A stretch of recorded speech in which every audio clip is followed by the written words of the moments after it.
that? Then you might be. Wait, you might be overloaded, because I just became overloaded. Yes. Oh yeah. At 507 megabytes, if you're at 490, they start pinging you. You gotta clear them out. Yeah. Call up what's his name, and he will.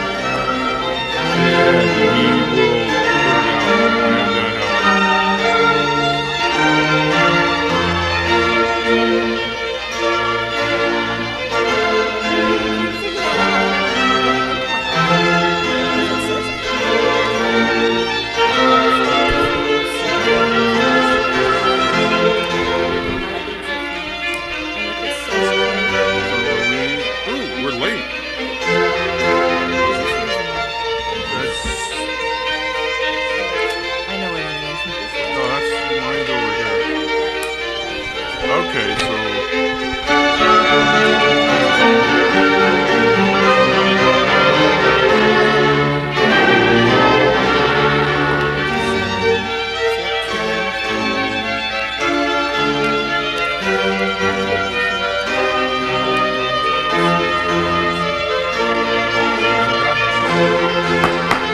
I'd like to call the meeting to order for the August 14th, 2017 Pacifica City Council meeting. First off, roll call. Councilmember Martin.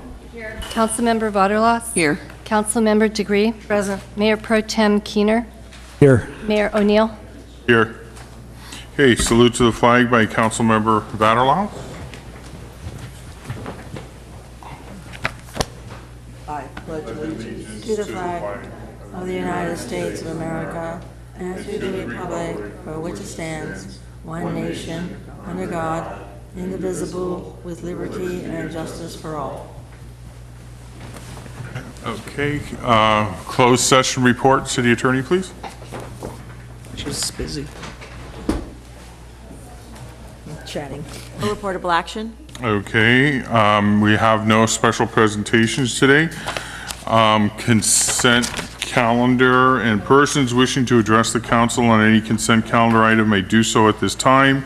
Each speaker will be allotted 3 minutes. Those wishing to address the council on any item listed on the agenda shall submit a speaker card to the city clerk. Items on the consent calendar will be adopted by one motion unless a council member or person in the audience requests before the vote on the motion to have an item discussed. Time limit on comments is 3 minutes or less. Councilman Vaterlos? I'd like to remove item 4 from the consent. What's that about? Okay. And John? I'd like to ask a few questions about items 9 and 10. Are they lengthy questions or just real quick? Real quick. Okay. Once you ask the questions, then we can do them. Make the All right. motion.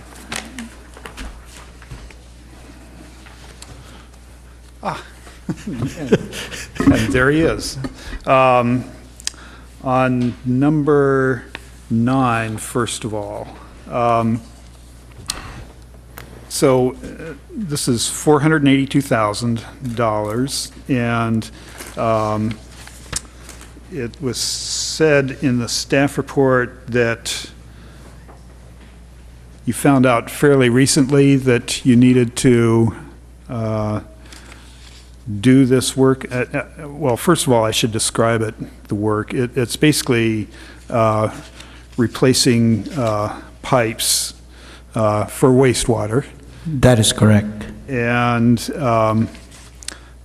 there are, a couple of items for 8 and 10-inch pipe, and then there's a few items for 30 or 28 and 30-inch pipe or thereabouts.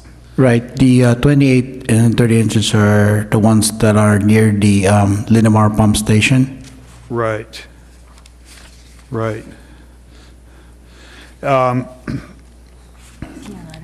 And when did you sort of become aware that you needed to replace these pipes?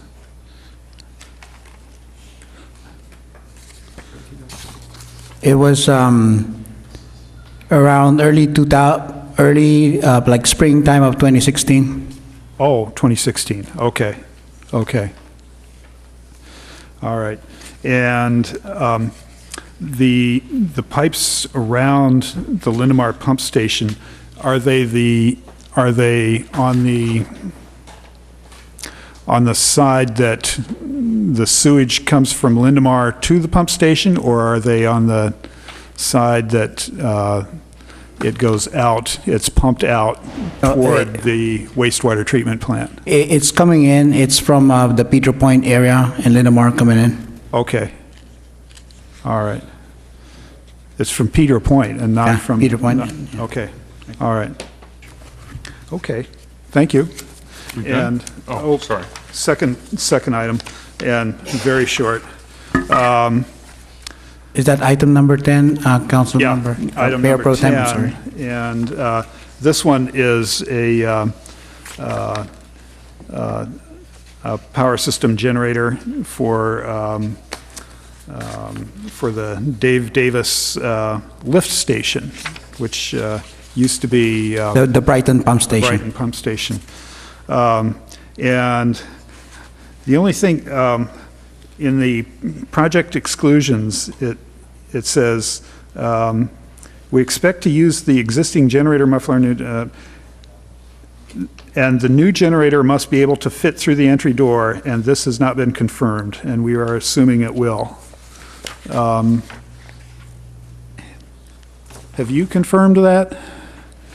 That it will fit through the door, or is that a major concern, or? Not really. I mean, there will be modifications to the vents. That's part of the work that the installer is going to do. I'm sorry, I don't really follow that. Modifications to the vents. There'll be, so the company that's going to install the generator will have to make modifications to the door vents Okay, as part of the project, yeah. vents that are actually in the door. Right. Okay, okay.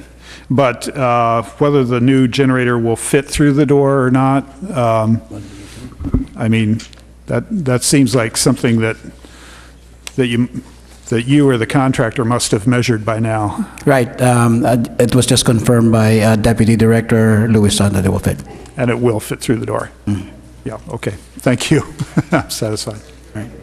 Okay, so that's all your questions? Yep. Nobody else, and I have no yellow cards, so I, Can I have one thing? yeah. I just want to adjourn in honor of Tom Ball, our former librarian who passed away. Okay. So I need a motion for the consent calendar minus item 4. So moved. A second? Okay. So please vote.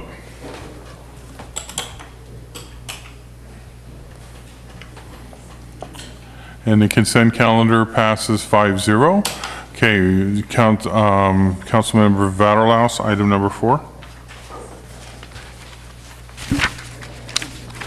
Since I voted no on item number 4 in the regular meeting, I pulled it off because it is redundant. It doesn't, it's counter to the state laws, and I just don't think it's right. So that's why I pulled it off, so I could, again, vote no.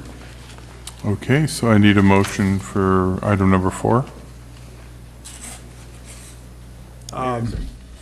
I'll move that we move to adopt the ordinance entitled, "An Ordinance of the City Council of the City of Pacifica amending the title of Chapter 8 of Title 2 regarding elections and adding Section 2-8.05 to Chapter 8 of Title 2 of the Pacifica Municipal Code regarding publication and reporting of campaign contributions and independent expenditure information."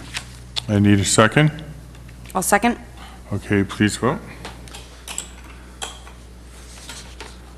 Okay, and that item passes 4-1 with Councilmember Vaterlaus vote no. Next, I have no yellow cards for for consent, so the next item is oral communications. And this portion of the agenda is available for the public to address the city council on any issue that is not on the agenda. Any person wishing to address the council shall be recognized by the mayor during oral communications, provided, however, that during the oral communications portion of the agenda, only items not on the agenda for that meeting may be addressed. All remarks shall be addressed to the council as a body and not to any member thereof. Council members shall not enter into debate with speakers under oral communications. A maximum time of 3 minutes will be allowed for any speaker. Pursuant to Pacifica Municipal Code Title II, Chapter 1, Section 2-1.118, any person making impertinent, slanderous, or profane remarks or who becomes boisterous while addressing the council shall be called to order by the presiding officer, and if such conduct continues, may, at the direction of the presiding officer, be ordered barred from further audience before the council during the meeting. So I have, let's see, several cards here for oral communication, so I'm going to call them up 3 at a time. And after the speaker, if you could just line up so we can, actually we only have 3 cards. First is Dahlia Grabowski.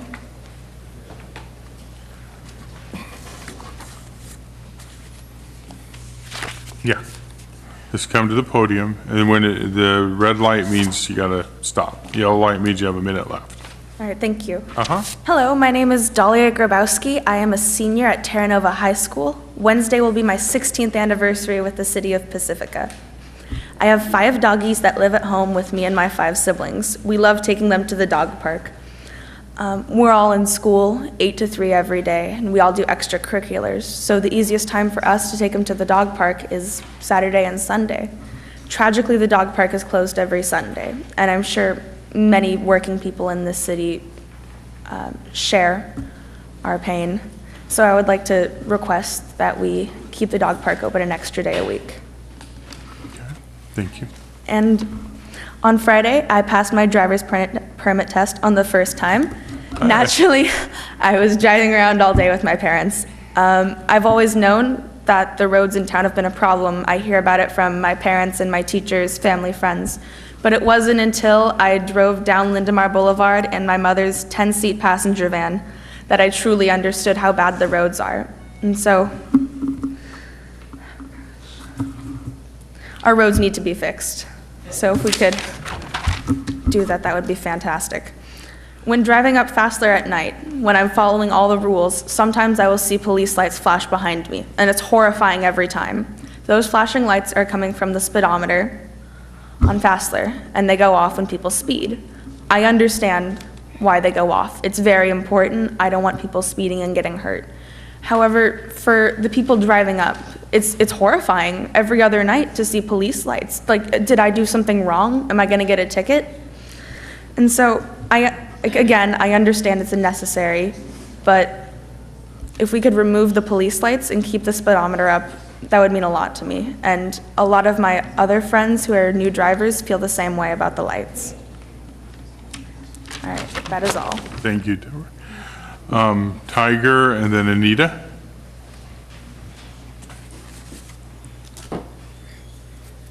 Good evening, Honorable Mayor and Council. I am Tiger Jastro's Big Stick of Pacifica. A few weeks ago at the last council meeting, there seemed to be quite a few items on the agenda where the, if you will, punchline was the city clerk gets to have a lot more stuff to do. And I began becoming concerned as the night was growing on, because if a person, say, is only working, I don't know, 40 hours a week, but is asked to do 50 hours worth of work a week, and this is a condition that is maintained week after week after week, then it only takes about a month before a month's worth of work is now not done. And so I don't know how much work the city clerk has, but it seems like it, at least the other week, was compounded significantly. And it seems like often that's a part of council's job, is to offer more work to the city clerk because city work needs to get done. So as I was thinking about the premise that maybe at some point we reach a threshold where there's more work to be done than could get done, it might be time to hire a deputy city clerk or two. And as I was thinking that, then the next thought was, well, then money, and it costs money to add staff. And then I thought, okay, so what's another way maybe to address this? And what occurred to me was, well, how about internships? Especially, say, political science majors in the many, many colleges in our surrounding areas. If we posted internship opportunities, in this case, I was thinking specifically with the city clerk's office, but maybe that would actually work well with other departments in our city. If we had internship opportunities, presumably unpaid internship opportunities, because somebody studying poli-sci maybe just wants an opportunity to get hands-on experience with city government so that when they're out of their program, they can move on to whatever work in city governance they're hopefully studying for.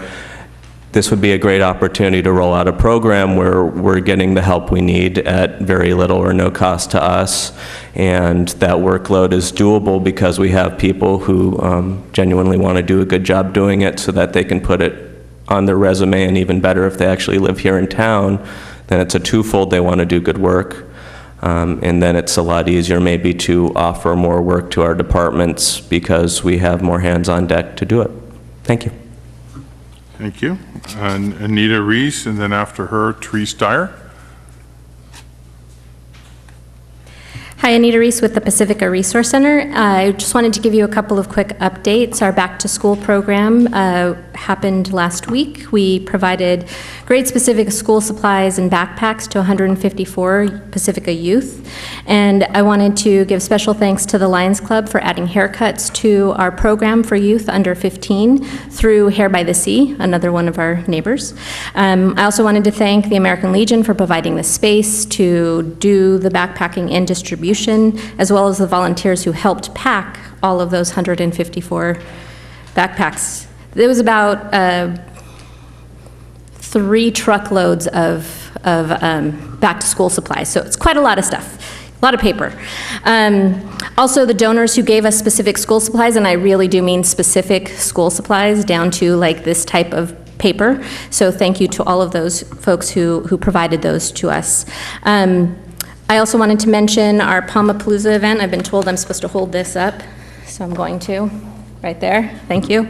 It's a Waste Zero event, thanks to our sponsor, Recology of the Coast. And because of their support, we'll have different garbage cans and documents about how to actually throw away things, so it is truly a Waste Zero event. I also wanted to thank the city for working to make the event possible. Planning department, the building official, the fire department, police, public works, city manager for allowing us to move forward with it. So I really want to thank you all for making that possible. We are expecting the event to sell out, so for those of you who haven't gotten tickets, please do. You can buy them online, stop by, or call us. It will be a very fun event, and we're looking forward to it. And I also just wanted to thank City Council for adjourning in honor of Tom Ball. He was a board member, and he will truly be missed, so thank you. Oh, one more thing, actually, sorry. We're hiring as well, so we have a full-time food program coordinator position that will be available soon, and a part-time admin person. Laverne Villalobos took another position, and so we are looking to replace her. So those are coming soon. Thank you. Okay, next would be Therese Dyer, then after Therese, Bridget Duffy. Good evening. First of all, I'd like to know how we can stop this false information coming in our mail by the fair rents for parking for Pacifica. The guy doesn't give his last name, but he says he's Larry, the father and volunteer at the Resource Center, and his rent went up $690 in recent weeks. He doesn't say if it's a month or what. He works at UPS, but he'll probably have to leave the community. And he supports rent stabilization in Pacifica. Well, most of us do. However, in here he says preserve our Pacifica community. That's not preserving our Pacifica community, so I want to go record on that. The other thing is, on 6/16, I put a request in for 9 different government codes under the Freedom of Information Act, okay? And I was told that they didn't have them. So I don't see how you can run a city without these. But one of the gals, and I don't know her name, but she's on the first floor, I don't know if she's in human resources or whatever, came out and said, I can get them online. Well, you know, a lot of us seniors don't have a computer or they're not working, so that's no excuse. She could have went online real fast and got them for me, and I would have paid her a quarter a page, whatever. So I think that person ought to be reprimanded. But if I don't get them in a week, I will file a complaint. Thank you. Okay, and the last card I have for oral communications is Bridget Duffy. Hello, everybody. First, this is a book, I gave you this book before, but I revised it. I edited it and I revised it. And now it's one book of, I think, 5 books. So every time I come, I'm going to give you a book. This is what happens to artists when you put them under fluorescent lights. They do crazy things like write books about democracy. And it's funny because the story comes right out of Pacifica, every word of it. It all started with the goal-setting session. So it's fascinating, and I'll give you one every time I show up anyway. Can't promise anything. Anyway, I made a newsletter too. It's called Eyes on Pacifica. And basically, my answer to coming to these meetings, which are a little bit uncomfortable for human beings, I might add, is I have to entertain myself. So I've decided to record what I see here in the most objective way possible. And you know that for me, it's not that easy. But yeah, it's called Eyes on Pacifica, and it's all about whatever happens at the council meetings. So I have one for each one of the council members, and then I also put an extra copy in for the office, because I know Kathy has to copy things. So let me see that I got everything. But aside from that, I wanted to say that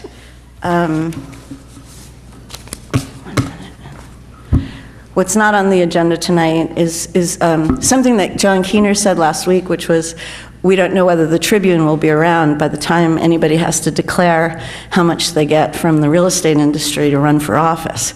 So the question is, knowing this about our only newspaper, wouldn't it be an amazing step for our city to possibly purchase it, claim eminent domain, or even just purchase it? I know they're going out of business, they couldn't want that much, and operate it as a publicly operated news source, which a lot of cities are doing.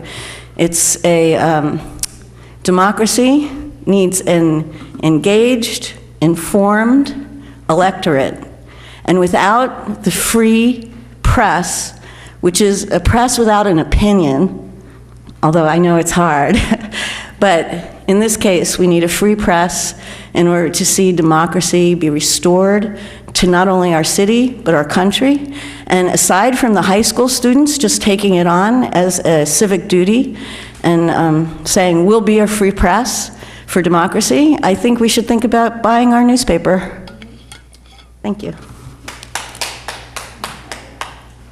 Okay, so I have no other cards for oral oh, I have one. Lynn Adams?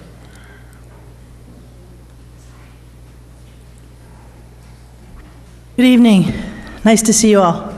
I'm pleased to come and report to you that since 2014, the Pacifica Beach Coalition has recovered and recycled 333,000 cigarette butts. That's close to 500 pounds of filters. And that's not all the filters that we've collected, but that's how many that were able to go and get sent to TerraCycle. I think it's kind of a major milestone that we do not have to remove the cigarette butts now and send them into the landfill where all those toxins bioaccumulate. We have a way to go on, and TerraCycle recycles them, takes out the toxins, and creates products out of them to sell to people. So that's a big major thing. The Beach Coalition also is hosting backed by popular demand, an educational event called Whaletown Dolphin City. Last year's Whaletown event had about 450 people come to join us. We don't have seating for that many. We can't fit that many in the room, so we're putting the event on Eventbrite so that people can sign up in advance and we can limit the attendance to 250. So if people are interested in joining us, it's Friday, August 25th at 6:30 p.m. There will be educational booths, so the doors will open at 5:30 so you can mingle and get other information. In addition, September 16th is going to be California Coastal Cleanup Day. It's the biggest volunteer event in the world. It coincides with International Coastal Cleanup Day, and it's the cleanup that we count. We want to find out how many of this, how many of that we get, so that legislation can follow. So I want to invite everybody, including the community, to participate in a cleanup at one of our beaches, one of our creeks, one of our streets, parking lots, shopping centers. You can find out information at pacificabeachcoalition.org. We'd like to follow that with a celebration at Lindemar Beach in partnership with the Pacifica Libraries for the pop-up library, and to come down and celebrate a new program we have called Rigid Plastic, and the painted pots that we have out now for the community to put cigarette butts in instead of putting them on the ground. So that will follow the Coastal Cleanup Day, which is from 9 to 11. And finally, we are preparing for the Fog Fest, which should be fun, and we want to carry on our theme, Make a Splash by Ending Trash, with a parade and the float, and we will have a booth there so people can learn about dolphins, learn about the Beach Coalition, learn about how they, too, can protect those whales that are off our coast. We've been very blessed this year, and I think part of it has to happen because of a cleaner beach and cleaner ocean. Thank you. Okay, Lynn, if you can fill out a yellow card, please. Is there anybody else for oral communications? Okay, seeing none, I close oral communications.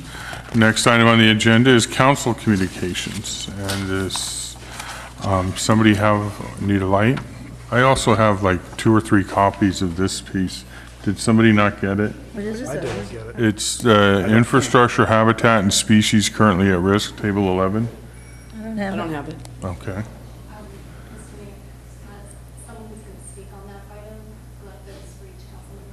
Okay. We don't seem to know where it is. So, let's see, do you have 5 of them?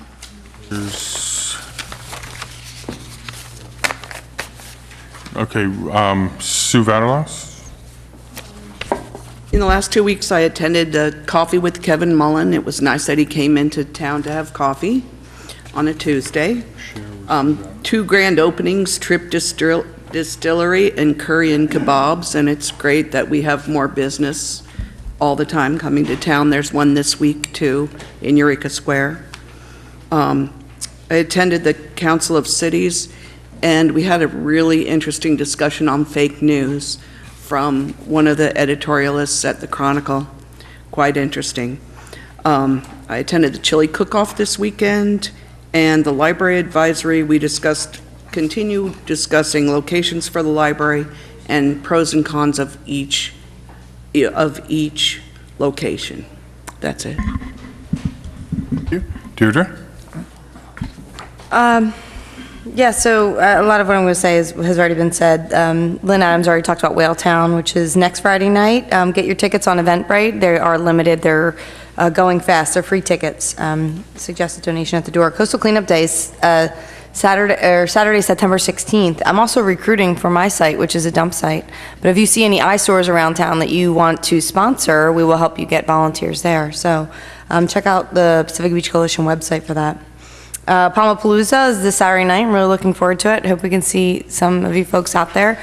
Heard there's going to be a Ferris wheel you can ride before 5 o'clock, or 6 o'clock. So 5, okay. So check it out. Bring your sweatshirt though. Might be chilly. The Pedro Point Chili Cook-Off was amazing. Record numbers. They actually sold out and had to turn people away at the door. But it was a really fun event. A few of us were judges. So. And then library advisory, there's a lot of progress being made, so stay tuned. There will be an update to council, the second meeting in September, so look for that. But everyone's welcome to those meetings, so check the calendar for that. Thanks. Okay. John? I just have one very brief thing. I would like to agendize for the next meeting on September 11th, a sanctuary city ordinance.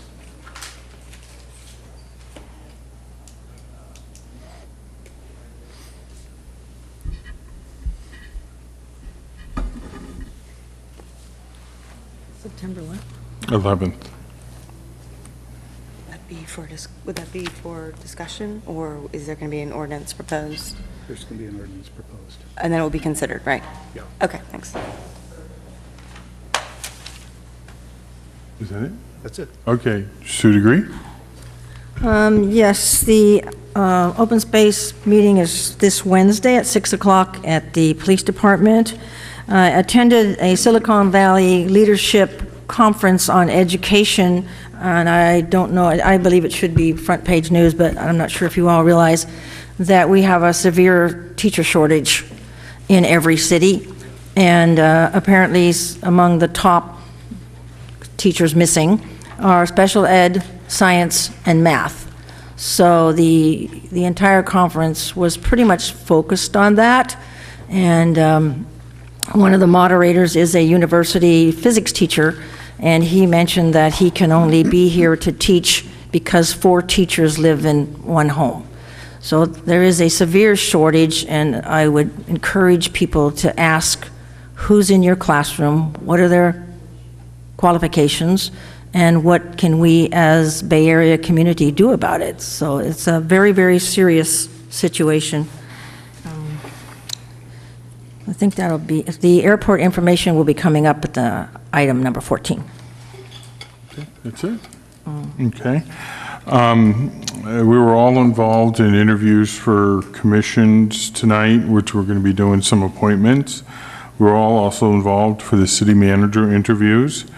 Sue and I were both at the Economic Development Committee meeting. And let's see, I think everybody, all the council was at the chili tasting at Pedro Point. Forget the chowder. And there was chowder also, okay, and several of us were able to be judges, so we ate a lot. I went home and took a nap. Anyhow, and one thing that I was real happy to attend was my son became an Eagle Scout at Troop 264, and then when Al Hale retired as Scoutmaster, he asked my son to take it over, and he just had his first Eagle, but it was also a barbecue to celebrate the 50th anniversary of the Boy Scout Troop.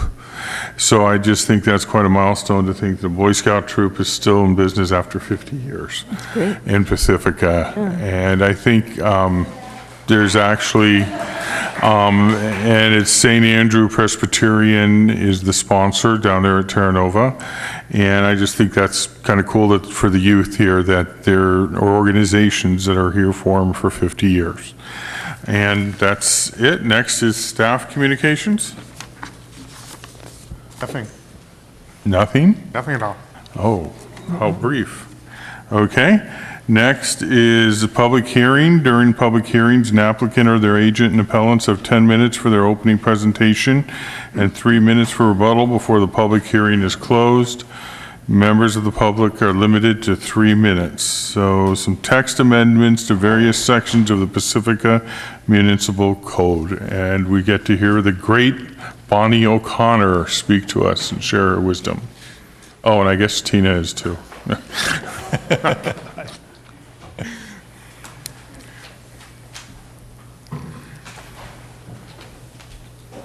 Good evening, Honorable Mayor and Council members. I am Assistant Planner Bonnie O'Connor.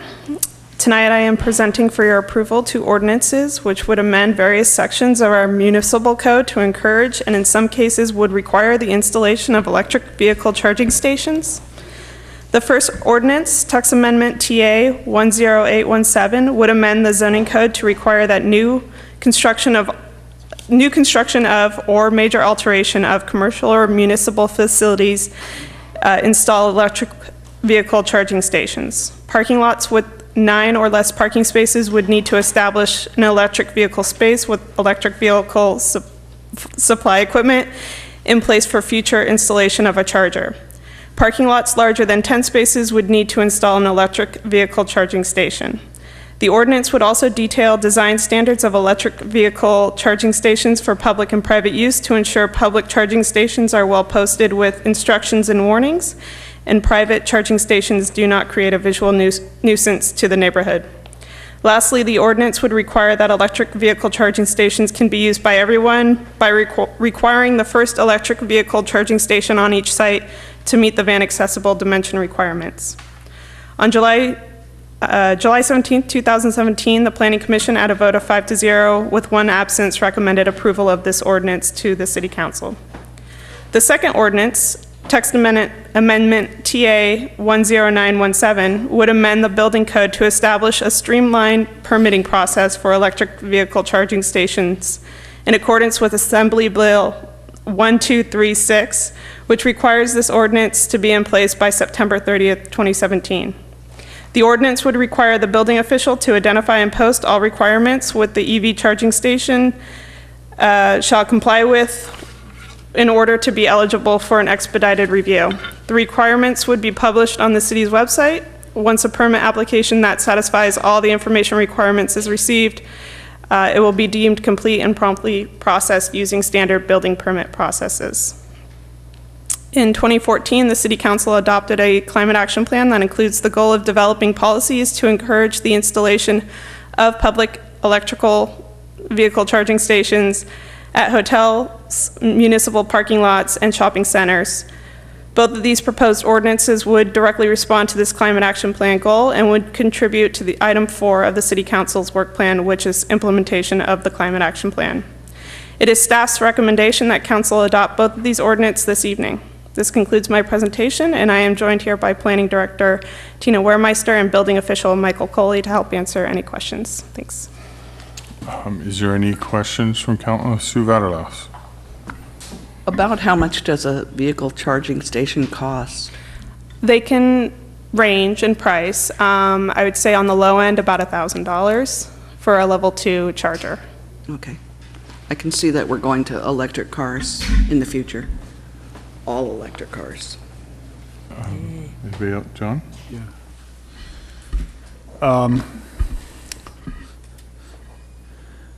I'm interested in the design standards for private EV charging stations. So, first of all, which ones would they apply to? I mean, would that apply to just folks that bought an electric car and they want to install a charging station in their own garage? Correct. Yes. It will. Okay. And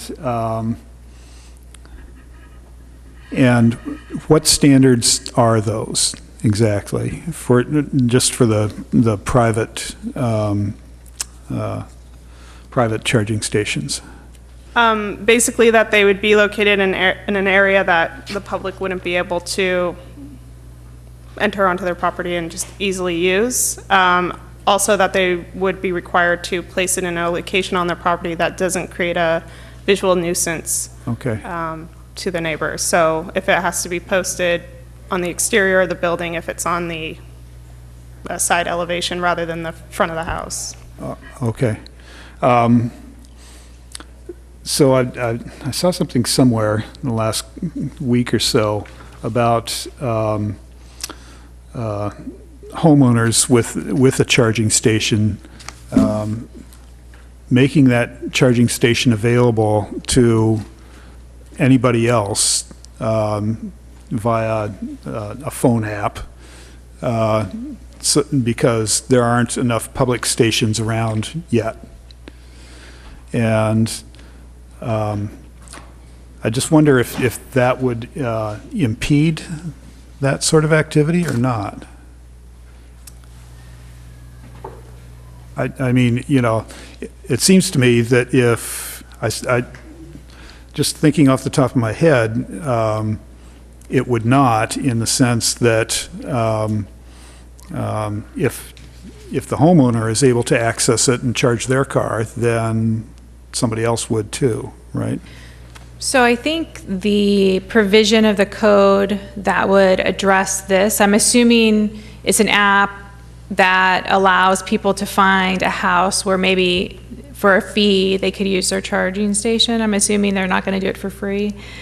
And so that would be a home-based business. Oh, boy. And so that would then Okay. trigger the provisions of that code. And I don't have them all memorized, but having a number of customers come to your house and the turnover that could be disruptive to a neighborhood is the provisions that I think would be applicable in this instance. Okay. Okay, thank you. Give the city more business. Any other questions? Yeah, oh, sorry. Mayor, I have a question. Okay, go ahead.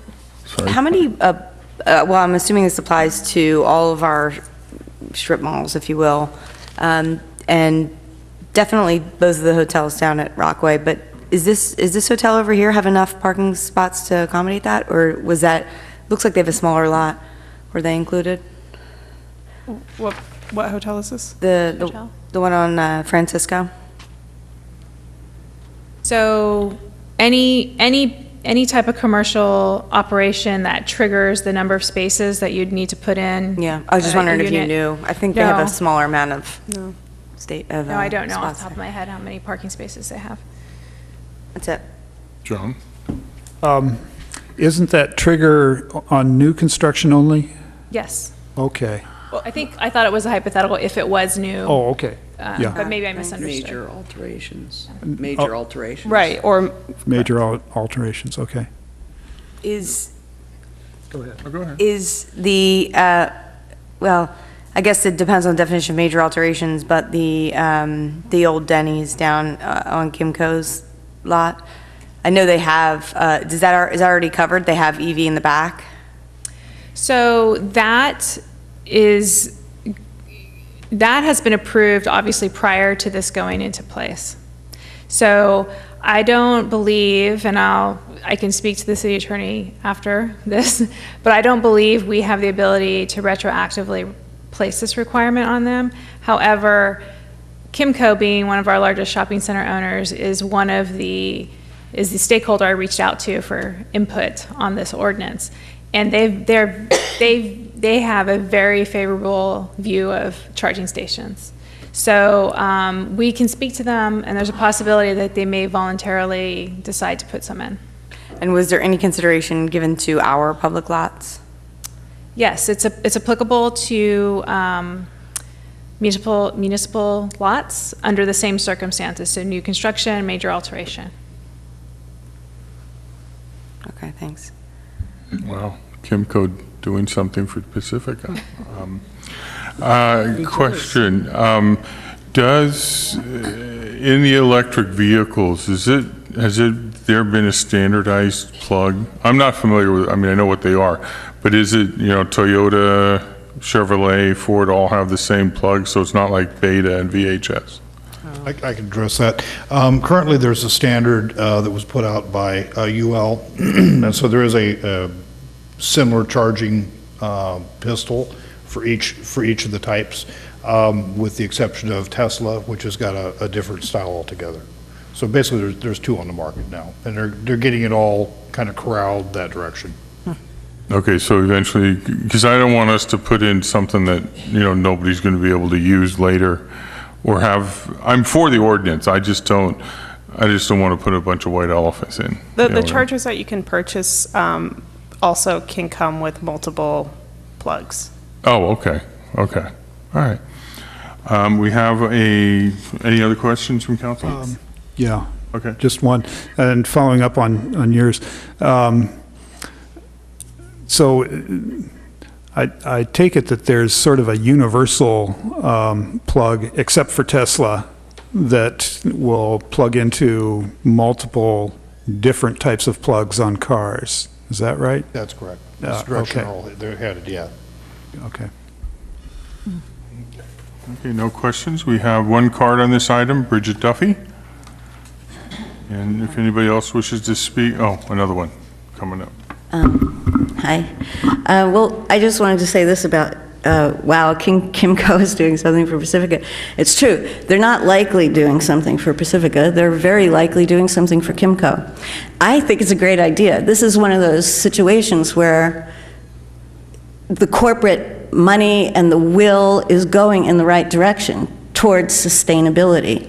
But it's not a coincidence that this is coming up. It's Uber and General Motors have been working up a deal where they're going to release a fleet of self-driving electric cars. And anybody with a brain in their head, knowing what's happening with the fossil fuel industry, knowing what's happening with planet Earth, would make the small investment and have a home business. There's no reason why we have to burn fossil fuels at all anymore. I feel like the government actually should take the subsidy money that they put into the fossil fuel industry currently and help all of us working people get rid of our old cars and get electric cars. And the city of Pacifica should take a clue from, I think it's Austin, Texas. It's definitely a city in Texas. They went solar. Not only does their city itself the government doesn't have an electric bill, but they've accumulated $500 million in revenue since they did this. And they just did it with their own buildings and their own property. So it's definitely the wave of the future, and I'm glad that our staff is bringing it to us. And as a member of the public, I approve. Okay, next, Tiger. Good evening, Honorable Mayor and Council. I'm Tiger Jastrows, Big Stick of Pacifica. I'm also all in favor of electric. What occurred to me while the discussion was being had a moment ago about the placement of these charging stations on private residences, I think one of my neighbors has one that's actually on the front of their house, kind of where the garage door is, right in the middle of the garage door, which I walk by regularly because that's how I get to work. And while I've noticed it, I've personally feel it's completely unobtrusive and in a place where really it's not visually a sore, at least to my sensibility. And so since I'm kind of unaware of how many different styles and types and what the lights look like and how big other ones are, and my only basis for comparison is this one apparently small charging station, which, well, it has a little bit of a futuristic vibe to it, is predominantly unobtrusive. I just wanted to suggest maybe treading lightly when it comes time to the private element to make sure that where it's genuinely a device that is unobtrusive, we don't need to make a bigger deal out of a thing than is necessary. And meanwhile, if an eyesore is an eyesore, if other styles are more obtrusive. Thank you. Okay, I have no other yellow cards. Is there any other members of the public? Okay, seeing none, I close the public comment. Council, back to us. Where are we? Does anybody want to make a motion? I'll make a motion. Sue Degree.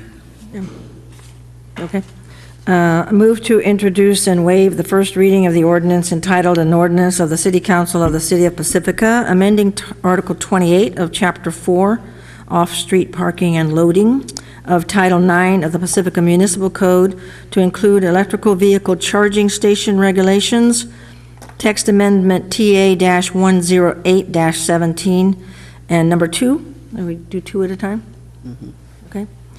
Move to introduce and waive the first reading of the ordinance entitled An Ordinance of the City Council of the City of Pacifica, adding Section 8-7.04 to Chapter 7, Green Building Code, of Title 8 of the Pacifica Municipal Code to establish a streamlined permitting process for electric vehicle charging stations, text amendment TA-109-17. Okay. Second. Sue. I just want a second. Sorry. Any comment? Any other comments? Okay, please vote. And that motion passes 5-0. Thank you very much to staff. Next item is item number 13, Consultant Services Agreement to complete an update to the draft local coastal plan. So, Tina, you want to? Yes. Thank you, Mayor and members of the council. My name is Tina Wermeister. I'm the planning director. The Coastal Act requires every city and county lying partly or wholly within the coastal zone to prepare a local coastal plan, which I will refer to by the acronym LCP. LCPs are policy documents used by local governments to guide development in the coastal zone. LCPs contained the ground rules for future development, including appropriate location, type, and scale of new or changed uses. While each city is unique, the Coastal Act requires that regional and statewide interests and concerns also be addressed, including hazard mitigation. The city has received grant funding from the Coastal Commission to update the city's draft LCP. Specifically, the funding will cover the preparation of a detailed vulnerability and risk assessments and an adaptation plan for incorporation into our draft LCP. To complete this work, the city issued a request for proposals for professional consultant services. Proposals were reviewed and interviews were conducted by a team of city staff members, a staff member from the County Office of Sustainability, and the Council Ad Hoc Subcommittee. The firm determined to have demonstrated the necessary experience, technical expertise, and strong community engagement component and ability to deliver the draft LCP update on schedule was Environmental Science Associates, known as ESA. ESA is a firm known to have expertise in the area of coastal engineering and planning. And the firm has worked on many different studies for a variety of clients. In making this recommendation to council, staff is aware that there are community members and stakeholders that have concerns regarding the work product of some of ESA's studies, including the draft regional sediment management plan and other work involving the Sharp Park Golf Course.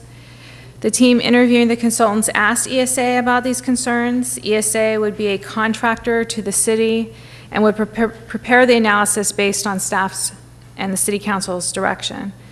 It is vitally important that the council considers all possible scenarios as we move forward with the LCP update, including consideration of various alternatives for the Sharp Park Golf Course berm and all other areas of the city. ESA would be working at the direction of staff and the council. I wanted to add that the project scope requires engagement with a wide variety of community stakeholders as a critical component of the update process. And ESA has included the firm of Kearns & West, which has over 12 years of experience facilitating collaborative processes on their team. Staff has provided an alternative action for council consideration, and that is to direct staff to enter into a contract with Revel Coastal, and their proposal was attached to the staff report. Revel has the experience to complete the project scope, but is a small firm and will require more city staff time and assistance to complete the draft LCP update.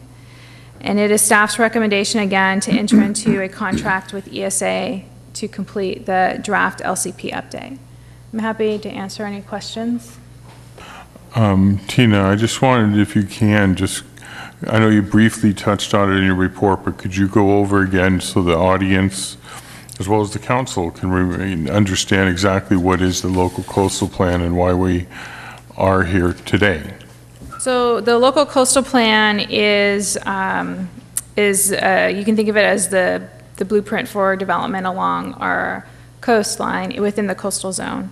And so it contains land use components as well as recreational components, and will contain the policies that guide future development for the city of Pacifica in the coastal zone. Okay. And that's basically all areas west of Highway 1? That's correct. There is a small notch in the Shell Dance Nursery area, but essentially it's everything west of Highway 1. Okay, so it is a large portion of the city. Yes. Okay. So any, John, questions? Could you briefly, could you list the folks that are on the ad hoc committee? So the council ad hoc committee is yourself, Mayor Pro Tem Keener, and Councilmember Vadelas. And were you talking about the interview panel? Yeah. Yeah, so specifically, it was myself, Ms. O'Connor, Public Works Director Ocampo, City Manager Breskin, and Hillary Papendek from the Office of Sustainability. And did I get everybody? Yes. Thank you. Okay. Any other comments from council? Okay, I'll go to the public hearing. I'd start calling the yellow cards. I have quite a few here. Lisa Villasenor. And after her, Mike Wallach. And then Linda Jonas. Good evening. I'm Lisa Villasenor-Villosing. Honorable Council and Mayor, thank you for the time. Pacifica resident now for 11 years and a golfer, if you can call my game that when I do it. Also a board member of the San Francisco Public Golf Alliance, San Francisco Mayor's Women's Golf Council, and San Francisco or Sharp Park Business Women's Golf Club. So I care deeply about Sharp Park, but not only Sharp Park, the land and the people that live around it, and the community that Sharp Park Golf Course serves who aren't golfers.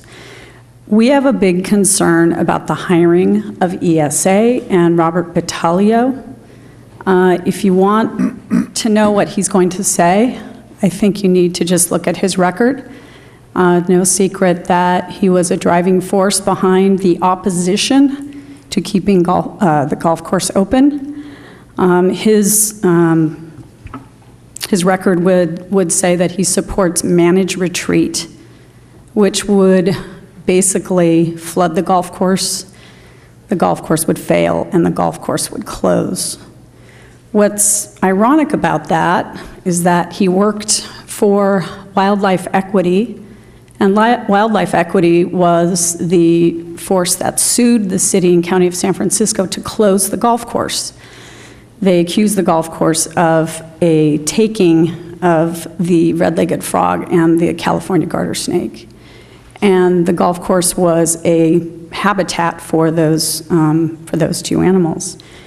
If you let the golf course flood, which it will if we don't keep up the berm, you're killing the very creatures that ESA and Robert Battaglio were working to keep. So it doesn't make sense. There's a conflict there. We think that the Revell Company is a better alternative.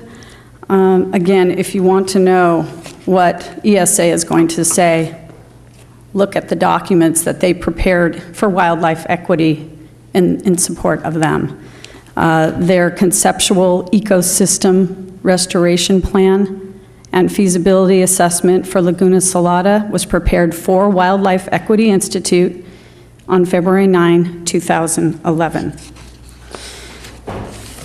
We believe that the spending of $185,000, which was really a hard-worked-for grant, is better spent with a company that doesn't have this bias.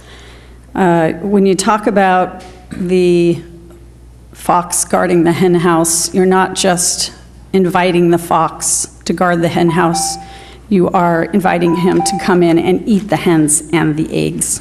So we ask that you not hire ESA. Thank you for the time. Okay. Next is Mike Wallach, Linda Jonas, and Max Stillman.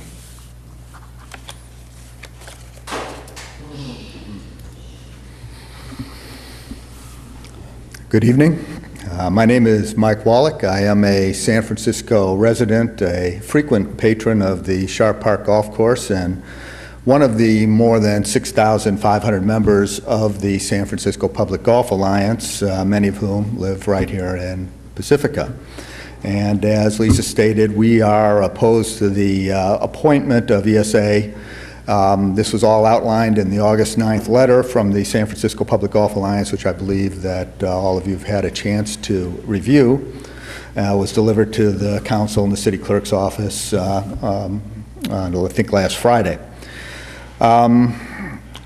We opposed the appointment of ESA to the City of Pacifica's consultant in this LCP amendment process for the reasons that are stated in the letter, which I'll attempt to highlight in the few minutes I have here. ESA, as again you've seen that report, has an interest as an author and the advocate in a competing plan for Sharp Park, the Conceptual Ecosystem Restoration Plan, which central to it is a managed retreat of the beach and allowing the seawall to erode and fail. That's the central component of all of this, and they relied on that plan. Now, if you choose ESA, you're going to get that result. That's a foregone conclusion. And it doesn't take much. You can read all the documentation in this letter that was sent, but anybody who knows Sharp Park and Pacifica and just takes a walk out there knows exactly what happens if that seawall erodes. One, you have flooding in the residences. Two, the golf course will be destroyed. Three, the existing managed habitat for the California red-legged frog and the snakes that feed on them, the endangered species, will have saltwater intrusion, and that habitat will be either seriously diminished or destroyed. So those are the consequences of that, and you don't have to listen to me about it. I mean, it's right in the ESA plan. There are biological appendix to it, outlines what happens when that seawall erodes. We've seen it before. And this is quoting from their report, high storm surges in 1956 and 1983 caused the levee overtopping, temporarily introduced seawater to the complex, Laguna Salada, and prevented, and the subsequent reinforcement in 1989 prevented subsequent intrusions. Minimizing saltwater intrusion is key to maintaining the freshwater habitat, the managed habitat, that will keep the California red-legged frog breeding there. There's more that's in the letter. I'm sure I'm running out of time here shortly, but it's for these reasons we oppose the selection of ESA, and I appreciate your time. Thank you. Okay, next is Linda Jonas, then Max Stillman, then Jeff Fullesing. Good evening. I'm not privy to the reports that they've read, although I've heard about them, but I am very much so a lover of the city of Pacifica and what we stand for here. I'm very much against someone coming in and at least seemingly pushing their own private agenda, even though it would be to the detriment of the majority of us in this city. I'm also a lover of history, and Sharp Park Golf Course is historical. And we've been trying for many, many, many years to save it and preserve it and somehow not let somebody come in and destroy it. I really don't want to see you hire this company with the kind of record that these people are documenting to me. I really want to keep Sharp Park there. I want to keep West Sharp Park and all the homes and businesses from the ocean taking them over. Thank you. Okay, so next we have Max Stillman, Jeff Fullesing, Carlos Davidson.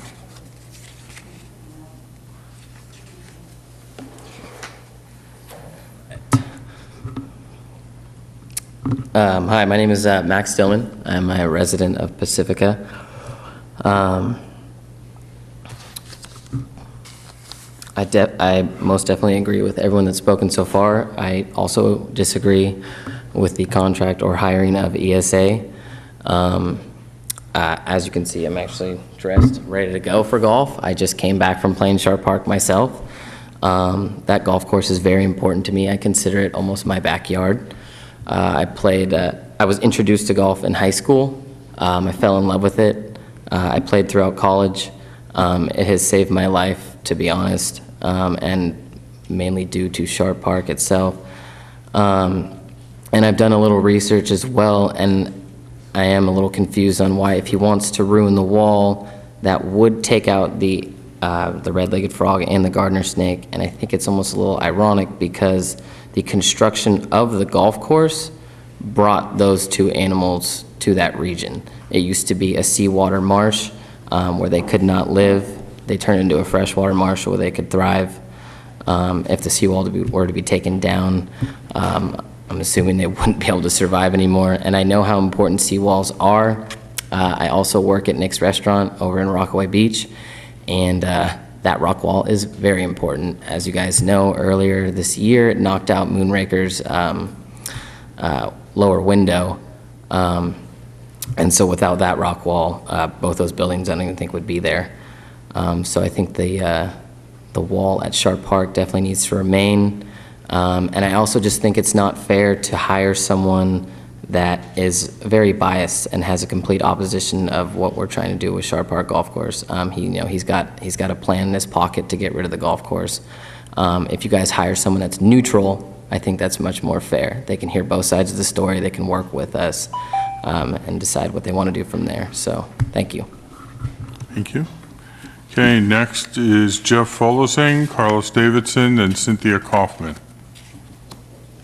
Hello, thank you. My name is Jeff Folosing. I've been a Pacifica resident since 1986, and I also ask you to not hire ESA as a consultant. As has been stated, they're obviously biased in wanting to close the golf course, and I'd like to bring up the financial impact of closing the golf course, which employs 30 to 40 people and hosts not only the daily golfers, but charitable tournaments that raise money for Pacifica's churches, schools, local charities, and organizations. The San Francisco Public Golf Alliance letter estimates the value of the golf course itself, the golf recreation, and golf infrastructure of the restaurant business at a conservative $50 million. This is completely omitted in the sediment management plan study done by ESA, and I think that shows right there that they have a plan, and that is to close the golf course. And the council has supported the golf course, and now this company wants to come in and direct you to close it. So I ask you to look at the Revell Corporation and pick someone that doesn't have a dog in the fight, whether as a consultant, as to whether to keep the golf course or go with the managed retreat. Thank you very much. Bye. Okay, so Carlos Davidson, Cynthia Kaufman, and Victor Carmichael. Hello, Council. Thank you very much. I'm coming to urge you to hire ESA. I'm from the Pacifica Climate Committee. When the golf course issue was big in town and it came before us, we did not take a position because our own committee was divided.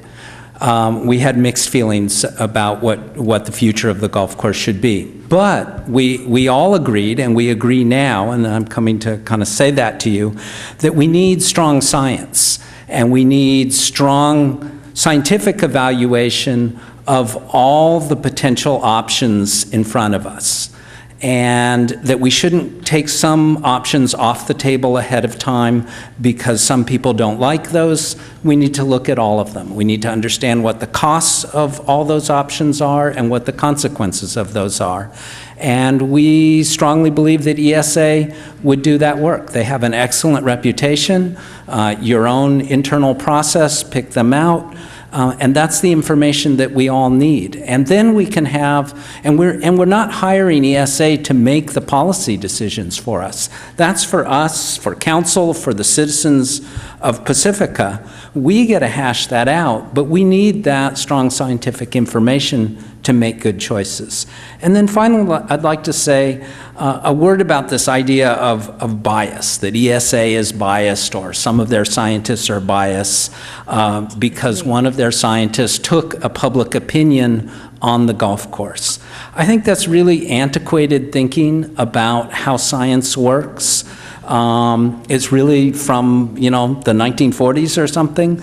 We now see in the world today, and we see this around climate science, and we see it around biological conservation, that we need our scientists, we need them to do their scientific work, but we also need them to speak out on policy. Thank God that climate scientists of the world are speaking out about what needs to be done. That doesn't make them biased. They can still do their science, and we need that science. So please hire ESA. Thank you.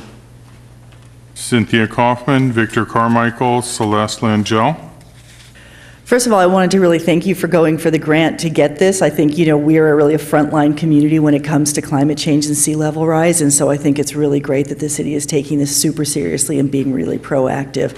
I also really appreciate the process that you went to find a good, scientifically credible consulting firm to look at this. I also appreciate how much input there's going to be in conversation. I wanted to agree with what Carlos just said, which is that ESA is not being hired as a policy organization. They are being hired to be scientists to talk about the options, and then there's a political process to decide what to do about that. ESA would not be hired to say we should get rid of the berm. ESA would be hired to say what would the implications be of this or that activity. So I really appreciate you having the strength to hire a credible scientific firm to do this work. Thank you. Victor Carmichael, Celeste Langell, Robin Reneals. Hi, thank you for giving me a chance to speak. Not a day goes by without more grim and alarming news pouring in about what's in store for us due to not having confronted climate change back in the 1980s. Now it is upon us. We must confront it, manage it, and unfortunately suffer its consequences. Today in the Washington Post, another story about the West Antarctica ice sheet. 2 studies show that the rate of ice loss is in fact increasing. This means disastrous projections of the sea level rise of 3 feet is actually going to increase. Unlike our present administration, we on the West Coast are at least not at war with truth. We don't ideologically and conveniently deny hard-won science consensus. That's why it's imperative to use the best consulting firm we can find to revise and update our city's local coastal plan. With a shoreline that is literally melting eastward 2 to 3 feet a year and periodically putting us in the national news for losing entire apartment buildings, we definitely need a local coastal plan update. Local coastal plans are always controversial since they are the basis of building decisions in the coastal zone where, as we heard, a large portion of the city exists in the coastal zone. Environmental Science Associates is a perfect choice to help us do this. They have 18 offices and 500 professionals, including scientists, environmental planners, architects, and engineers. Also, one of the areas they specialize in is federal and state environmental compliance, and the revised LCP must be approved by the Coastal Commission. It's a perfect fit. ESA's participation in a mandated coastal regional settlement plan gives it an advantage, not a disadvantage. They already have a head start on knowing the geology in the area. Please do not accede to special interest in this important decision. That would be very unfortunate, to say the least. We deserve the best science, not cheap partisanship. Offering options that may or may not be appealing is part of the process. Please go with ESA. Thank you. Celeste Langell, Robin Reneals, Alan Eisenberg. Good evening. I'd like to thank the Planning Department for all their hard work in putting together this process and for everybody who worked on the initial decision to move forward with ESA. I really think that that's the way to go. The city should hire ESA, and I'm excited about the LCP. We really need this. We have buildings falling into the ocean, and our city faces severe threats. Future threats, we've already had lots of erosion, and now we're going to have sea level rise combined with erosion. So anybody speaking against the selection of ESA, which is the best firm for our city, the most scientific experience, is telling you to hire second best. We need the first best firm, and ESA is that firm. They're renowned scientific experts. I've, in my practice as an attorney, seen some of their other reports for Bay Area cities, and I know they do a good job. Our city's coast is not just the golf course. There's 6 other miles, okay? So I'd like to advocate for the other areas of Pacifica that also need coastal protection and excellent planning, and to help our planning department. And just, as an aside, the golf course is owned by the city of San Francisco. They're going to make their own planning decisions separately, even though the LCP will cover this. One consultant is not a company. ESA has plenty of other consultants. I really, when looking at these decisions, I'll look at, does the consultant have some sort of, or whoever people are complaining about, do they have a financial bias? No. The consultant that people are complaining about has no financial bias. So to me, that's the big criteria. Our city needs the best resources to help produce an excellent draft LCP, and ESA has that expertise and is renowned in the Bay Area. And the city's LCP policies will depend on the city's decisions, not our consultant. So, in looking at the staff report, the staff report definitely says that ESA is the firm that has the greatest capacity and depth of employee expertise to complete the project on time, and that the other alternate choice would actually require more staff time. So please hire ESA, and let's protect our city from coastal erosion and sea level rise. Thank you. Okay. Robin Renneals, Alan Eisenberg, Lynn Adams. Good evening, council members. Robin Renneals, a 42-year resident of Sharp Park, West Sharp Park, and I am here as an advocate of my neighborhood. Many things that I'm involved in, but I was involved with the neighbors in the defense of Sharp Park Golf Course as they were being sued because defending Sharp Park Golf Course was defending our neighborhood and our homes. So it made only logical that you can allow something to flood like a golf course, but it wouldn't affect our homes across the street. Well, we realized that we needed to defend the golf course because it was the neighborhood. And I'm here doing that again. And I want to let you know that because Mr. Battaglio is associated with this firm, and his past practices and speeches and things that he's presented, and I've seen them all in public, I feel that the trust in this gentleman to do us right with the LCP has been violated. I have no trust in this gentleman, and therefore the firm. It's reflected. So I'm asking you to not give this to ESA and to give us what we need here, because there are so many things happening, and the contradictions of what I see happening on the council's agendas frankly scare me to death. We're approving the improvements on Palmetto Avenue and trying to do something to support the businesses and help us feel positive about our neighborhood. And in the same light, we're looking at something like someone who's really looking at managed retreat here. And this gentleman was very involved in promoting managed retreat. So I ask you, give us something to trust. We trust in you. We elected you. Please give us something to feel confident about. Protect us. We have a seawall.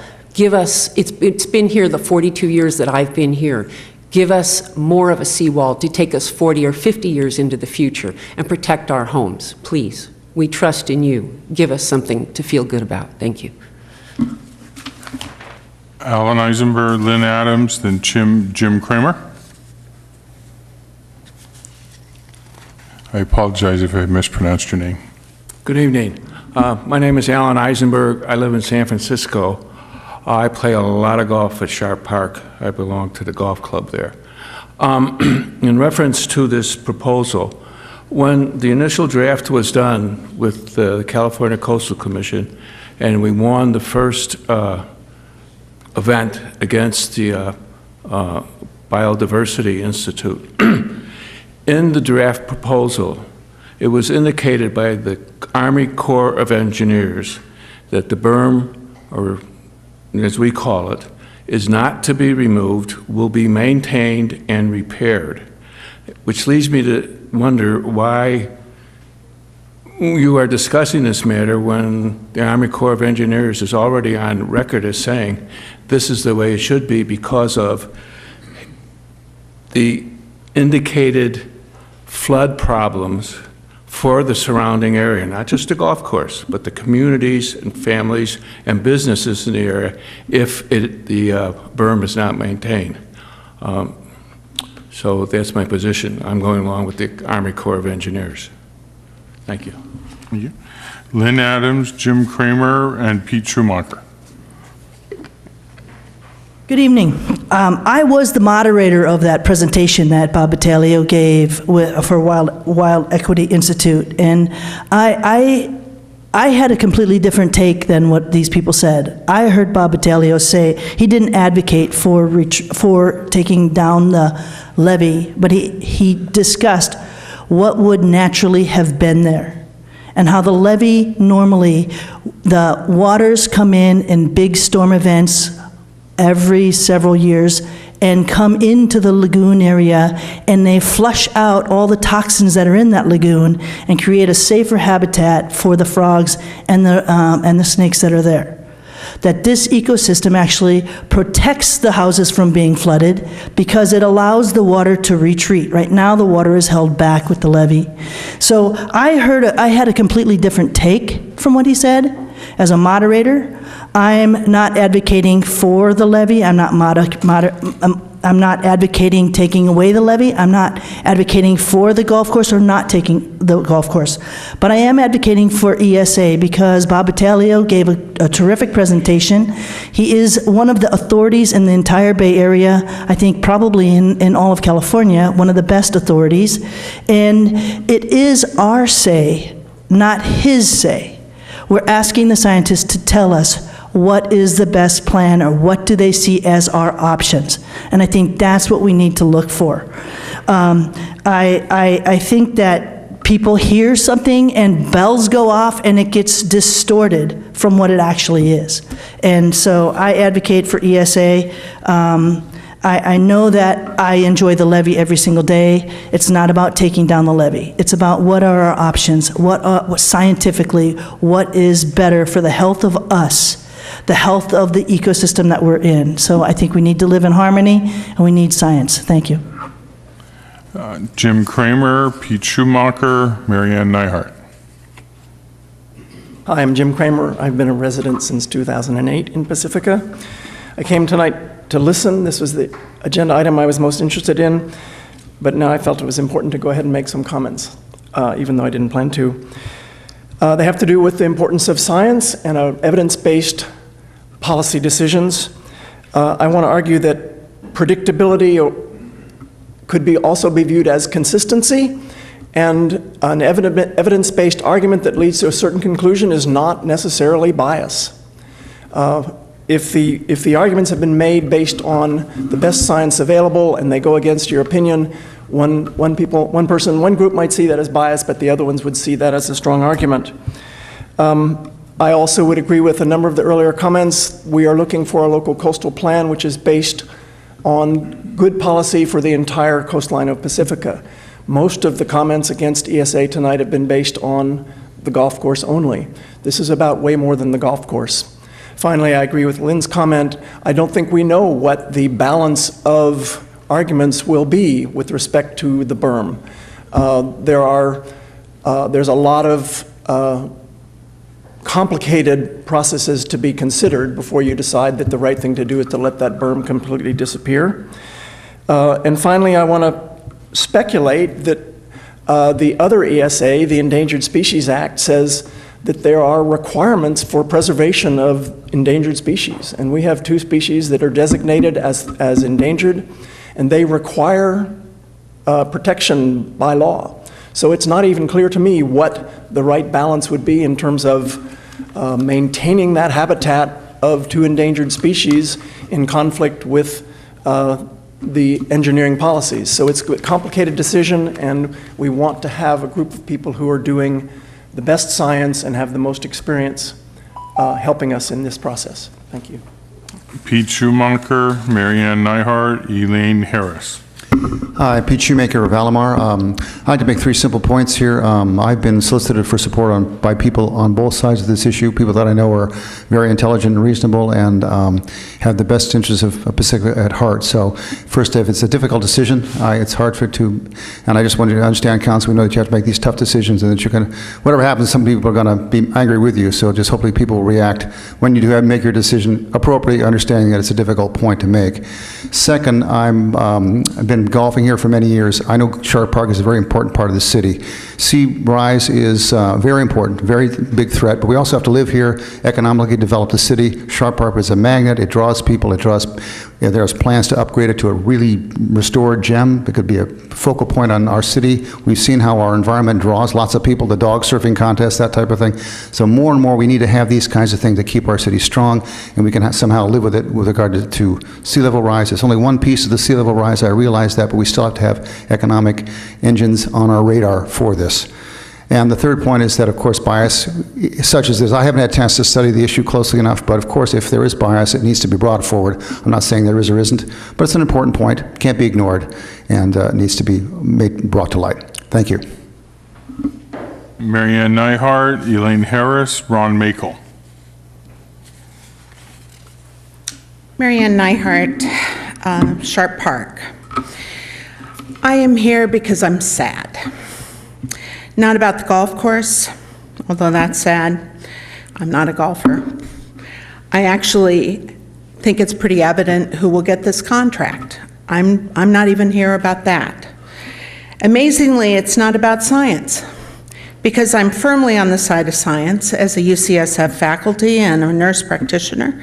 I actually prefer science and facts compared to any ideology. I'm here because I'm sad that we in Pacifica now take up the same encampments as the rest of the country. And we have totally stopped listening to each other. We call an opinion not like our own partisan and special interest. And under these definitions, we are all special interests. We have just stopped listening. I'm deeply saddened that my own neighborhood and the beach I have cleaned and walked for more than 35 years has become ground zero for this great divide. In 2009, Sue Degree and I spent a great deal of time with the Army Corps and learned of the planning grants for coastal erosion.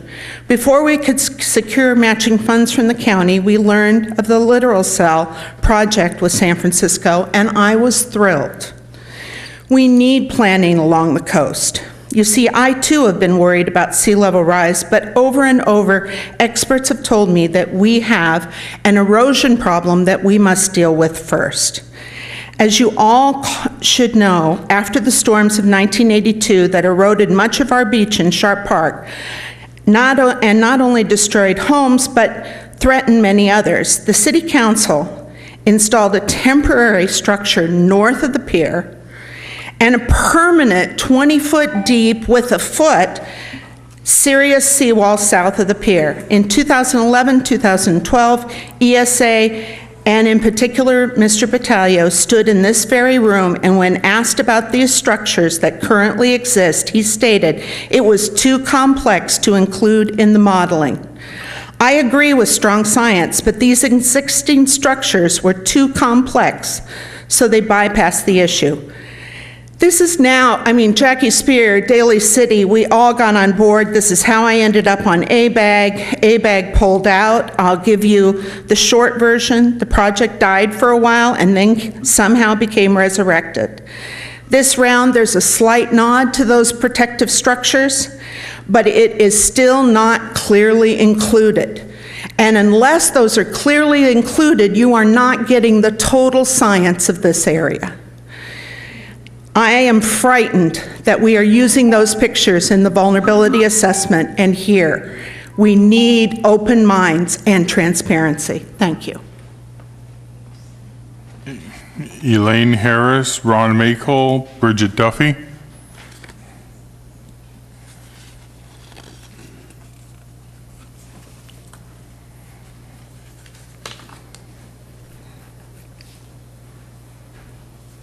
Elaine Harris? I guess she's not here. Ron Makel, Bridget Duffy, then Paul Slavin. Good evening, council, mayor, staff. I'm just going to, I think that this ESA group is very suitable to do what we need to do. I very much advise you stick with them. It sounds to me like they're already in the draft stage anyway, but I agree with a lot of the people that come up here and spoke on the value of the natural ecosystem over there in the golf course, Laguna Salada. One of the things I just want to point out real quickly for some of you that are new up there, historically, there was some bad mouthing about the history of, shutting down the golf course, okay, because for various reasons. But the initial reason was because in 2008, as you all were aware, we had that big mortgage meltdown, and America lost $5, $6, $7 trillion worth of real estate market value. In a lot of cities, we're going to go broke. San Francisco was redoing their budget and realized they had 2 golf courses they were losing money on. One was Lincoln Park and one was Sharp Park. And so one of the plans was, there was the idea that possibly the National Park Service would take over these golf courses, because you have the Presidio and a lot of parkland up in San Francisco adjacent to Lincoln Park. Here we have Sharp Park, which is contiguous with National Park Maury Point, and it's contiguous with Sweeney Ridge. The Sharp Park property is over 400 acres total. It's not just the golf course. So anyway, that's the history of how that whole thing got started. You know, liquidating the golf course, changing its use, you know. But at any rate, the golf course needs a lot of work. And I think the best way to take care of the situation there is to bring it back to the way it used to be. You have this dynamic relationship between the ocean and the creek. In the wintertime, you've got that whole watershed up there, the eastern part of the golf course up there where the archery range is. You've got a watershed in Sharp Park, and there's tons of water coming down there. All the water off of the Sharp Park Road, this all drains into that area. If you open up the levee there so that the creek can just freely, you know, flow in the wintertime, go to the ocean like it did for hundreds or thousands of years. Who knows? That swamp's been there for a long, long time. I think until that's done, we're always going to have flood issue problems here. But I just want to point that out, you know. I don't think that armoring the levee is going to help. The big thing that's really going to help get the water out of there from backing up. And it's very polluted in there right now too, because the water in the summertime gets stagnant. It just sits there, and even the whole surface develops this duckweed. It gets covered with this duckweed scum and stuff. At any rate, real quickly, consider, you know, the idea of opening up that levee. So that's all. Thank you. Okay. Bridget Duffy, Paul Slavin, and Paul's is the last card I have. Hi. Well, first thing I want to say is Sharp Park Golf Course is a special golf course. A friend of mine told me that it's a premier golf course, that somebody designed it way back in the day that was really famous for designing golf courses. And it's a beautiful golf course. I wouldn't want to go golfing there. But I have to say that when we're looking at the coastal plan, to allow a golf course into the discussion is a little myopic. And I also want to say to the golfers who seem to, from my statistics here, mostly be from not Pacifica, and I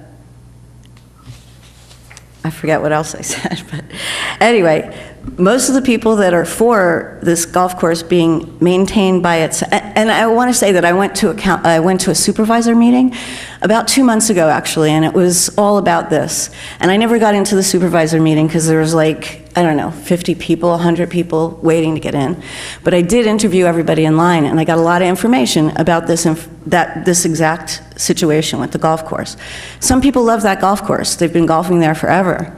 But then there is this environmental issue. And I do believe that if the public were involved in this process, there would be right-left coalition. We could go on as a united force. I'm fine. Those chairs It's totally just suck. I settlement. know how that happens. New chairs for the councilman. Anyway, what else was I going to say? Oh, also, the managed retreat does not mean taking down the levee and selling the golf course. This is rhetoric. It is untrue. I don't know where it comes from. But their idea for changing the golf course includes land that's beyond the golf course now. And I said, wow, so you could have a whole new game. And I talked to some guy, he's been golfing there for 50 years. And he says he doesn't want anything to change at the golf course. And I said, you know, after 50 years of golfing the same game at Sharp Park, wouldn't you as a sportsman want a change? You know what I mean? It's like we need to start looking at the opportunities here and stop looking at what we're losing Because unfortunately, what we might lose if we continue to hold on to what we used to have in the past might be our future, essentially. You know, we need to look to the future with new eyes, and we need to do it together because we are all in the same boat. We might not have got here in the same boat, but we are all in the same boat now. Okay. Next is Paul Slavin, and he's the last card I have. Get one more. One more. Thank you, Council. I'm Paul Slavin. I'm with the Pacifica Historical Society. And it was nice to see you all at the, join the great crowd at the chili cook-off yesterday. I'm sure we all appreciate how much the Pedro Point Firehouse contributes to the social fabric of Pacifica. The same can be said for the historic Sharp Park Golf Course, which has been hosting our community both on the course and in a clubhouse for over 85 years. It would be hard to imagine Pacifica without either of those classic institutions. But the golf course, for one, has been under attack for almost 10 years now. Bob Battaglia, as the chief engineer of the Environmental Science Associates, has always had a vested interest in the fight to destroy Sharp Park. As a paid consultant for the Wild Equity Institute, you might even say that he wrote the battle plan.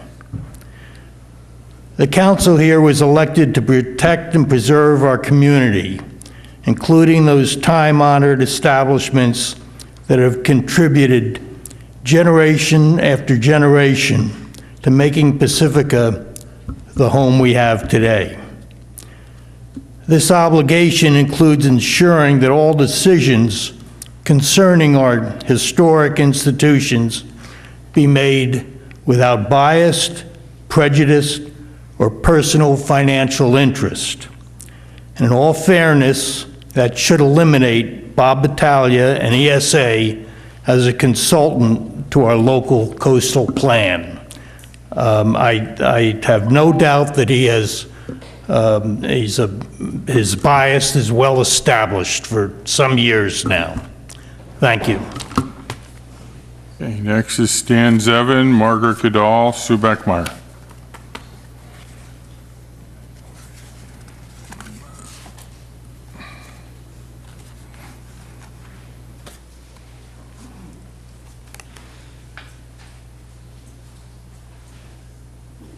Good evening.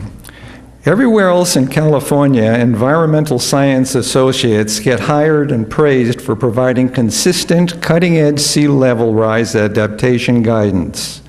In Pacifica, they get pilloried.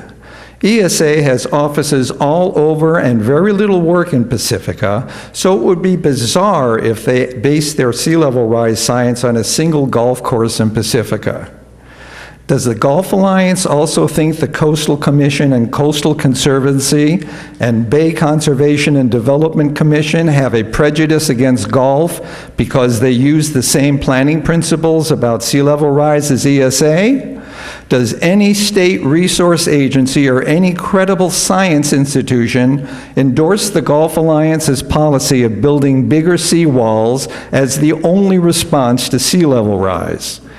ESA has a huge professional stake in their credibility, providing scientifically sound environmental planning, especially with coastal planning for sea level rise. Their guidance won awards. For example, ESA's Jeremy Lowe was co-awarded the Bay Area Institute Hero for sea level rise adaptation work. ESA is in complete harmony with the policy perspectives of scientific institutions like SF, Estuary Institute, and state agencies like the Coastal Commission and the Coastal Conservancy. The Gulf Alliance has, by contrast, an overwhelming commitment to golf and no expertise in coastal planning or sea level rise. That, my friends, by definition, is bias. In respect to the letter the Gulf Alliance has been passing around Pacifica, The real controversy is that the Gulf Alliance doesn't like managed retreat, which is one of the standard choices of many choices in any SLR study, including the sediment study. Again, that is by definition bias. It's the same old story. If you can't attack the science, you attack the messenger.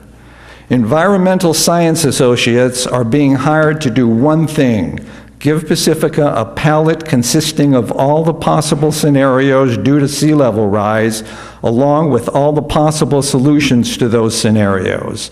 They are not being hired to tell Pacifica what to do. They are being hired to inform Pacifica what those costs would be. For this, ESA is eminently qualified. Thank you. Margaret Goodall, Sue Beckmeyer, then Victor Spano. Good evening, Mayor and Council. I'm Margaret Goodale.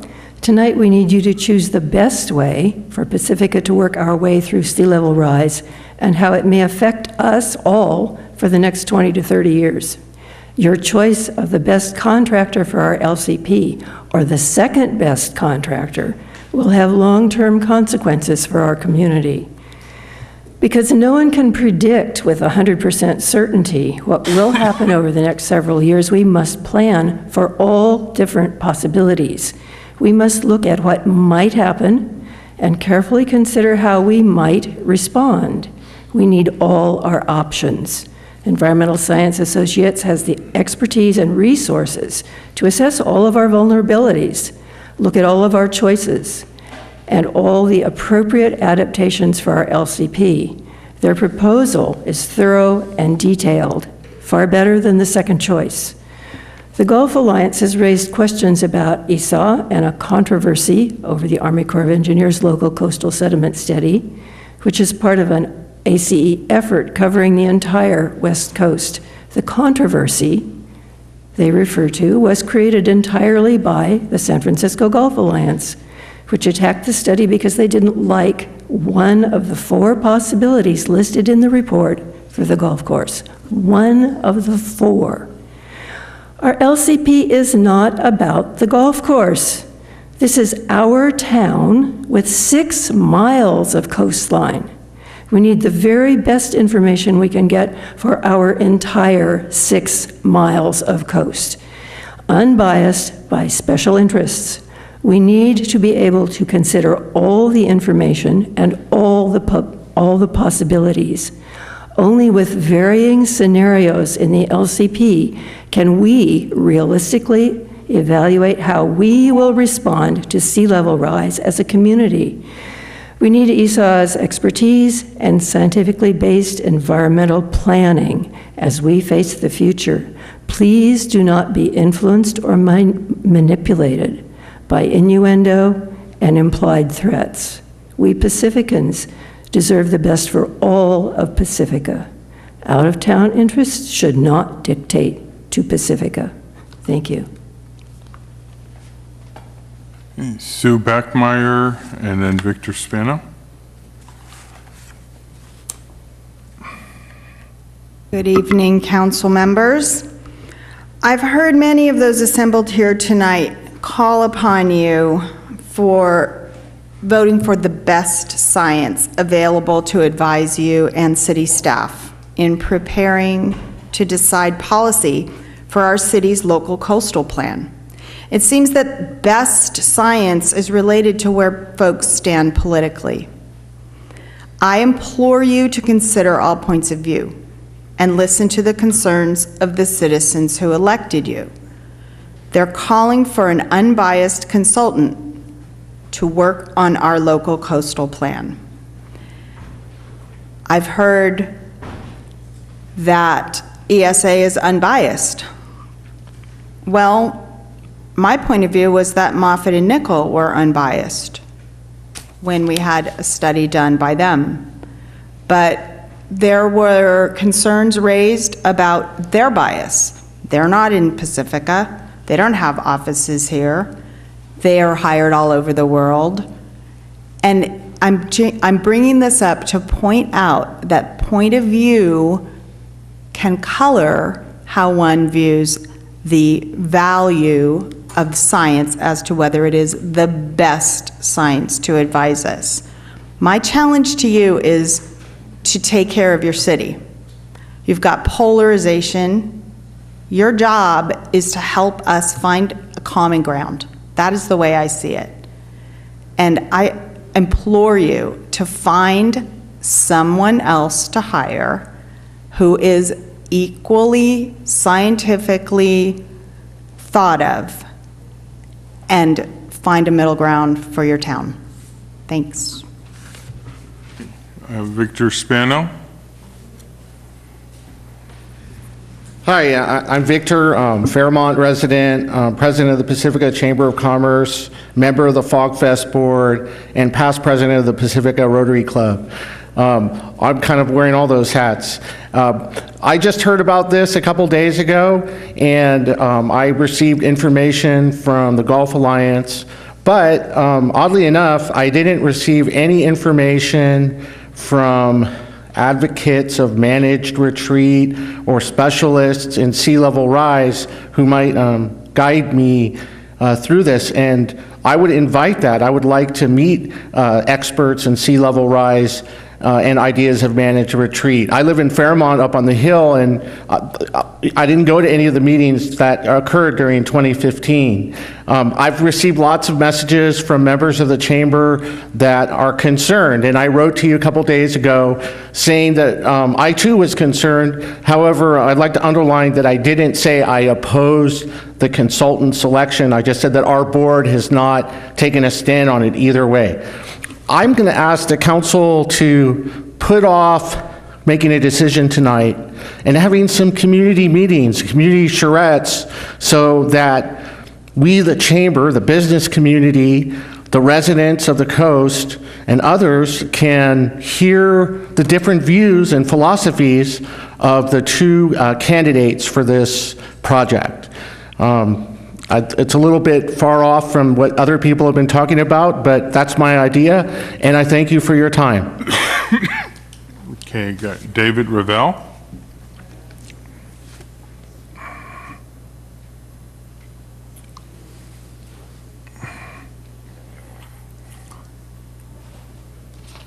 Evening, Mayor and City Council.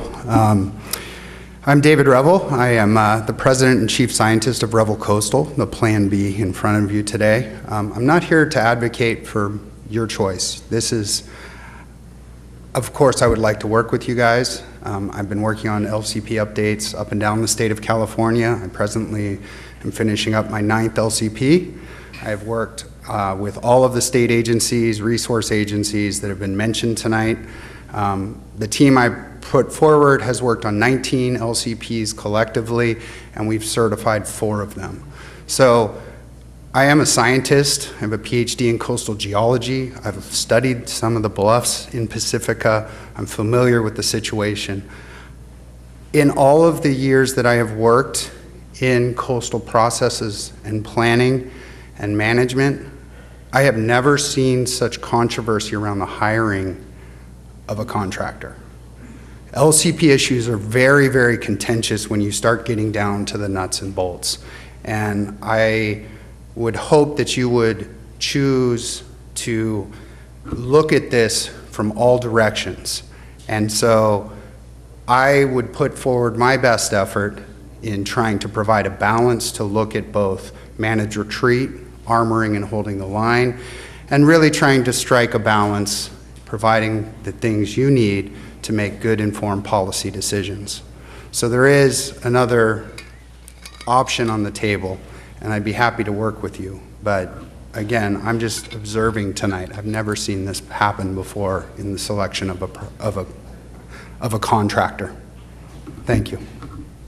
I have no other cards, but I see somebody back there. Okay. Turn your card in, please. I will. Thank you, Mark Sackbart. I'm in favor of Ravel. I am not in favor of ESA, nor impressed with them. There's been a lot of discussion about who's best. Charles Lester, a longtime employee of the California Coastal Commission and prior executive director, is on Ravel's team. There's nobody in California that knows more about local coastal issues than Charles Lester. He is the quintessential environmental guardian of the coastside. So any representation that ESA is better than Charles Lester is simply wrong. Now, the other issue, I think, you are in a position to either keep faith or break faith with thousands of Pacifica homeowners. I'm not a golfer. In my mind, this is not necessarily about the golf course, but it is about blowing holes through the coastline of this town and threatening thousands of houses, 100% of our hotels, millions, hundreds of millions of dollars of infrastructure, cable TV, sewer, water, telecommunications, North Coast Water District is all west of Highway 1. You have a decision tonight to hire the best person that will bring the best policy solutions to you folks who don't know anything about the biology of coastal rise and protect this town from getting cut in half or even thirds. There will come a time in the next 30 years where Highway 1 will be jeopardized.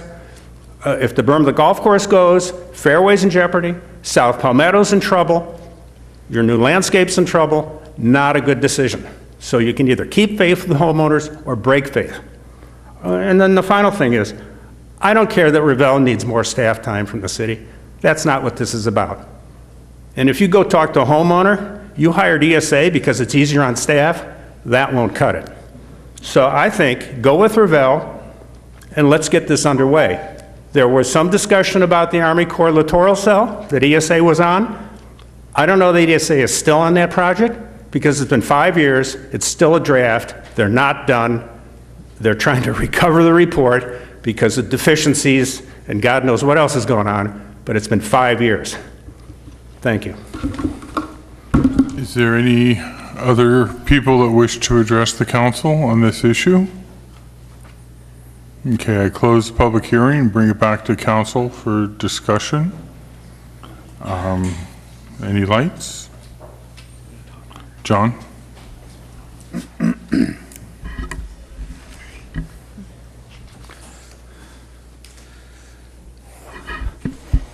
So this item is about a contract to prepare and insert planning for sea level rise into the LCP update for all of Pacifica.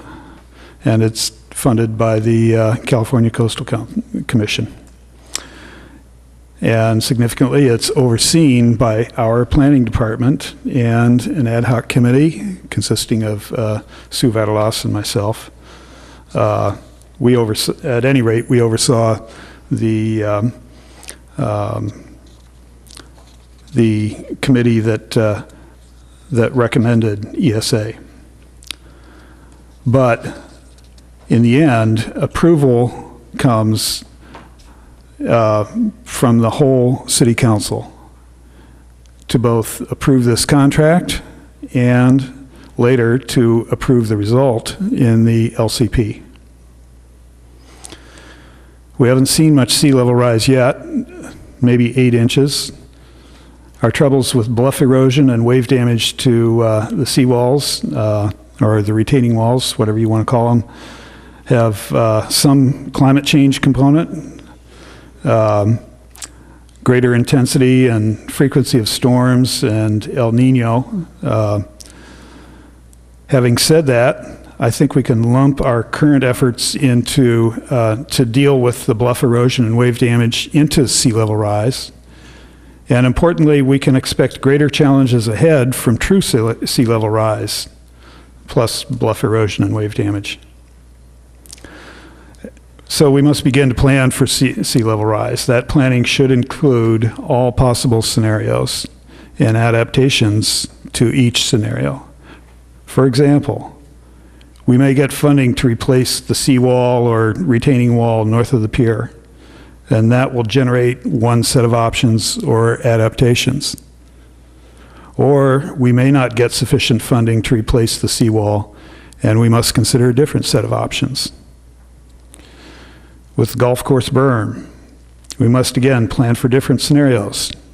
2 that are obvious. The berm gets reinforced. Again, that will cost dollars from where we don't know. or the berm is not reinforced and is eventually breached. If the berm is breached, do we protect the Clarendon Lakeview neighborhood? That's a real low point. Or do we protect the Fairway neighborhood? I would think most of us would want to protect those homes. Will they need protection? If so, when? This is where the expertise of the contractor comes in. In Lindemar, it seems like it floods every time it rains hard. Will those floods become more frequent or worse? How many homes are at risk there? I would say most of the homes on the flat part are at risk. They're only a few feet above sea level. On Esplanade, all the houses are gone from the ocean side of the street and many of the apartment buildings.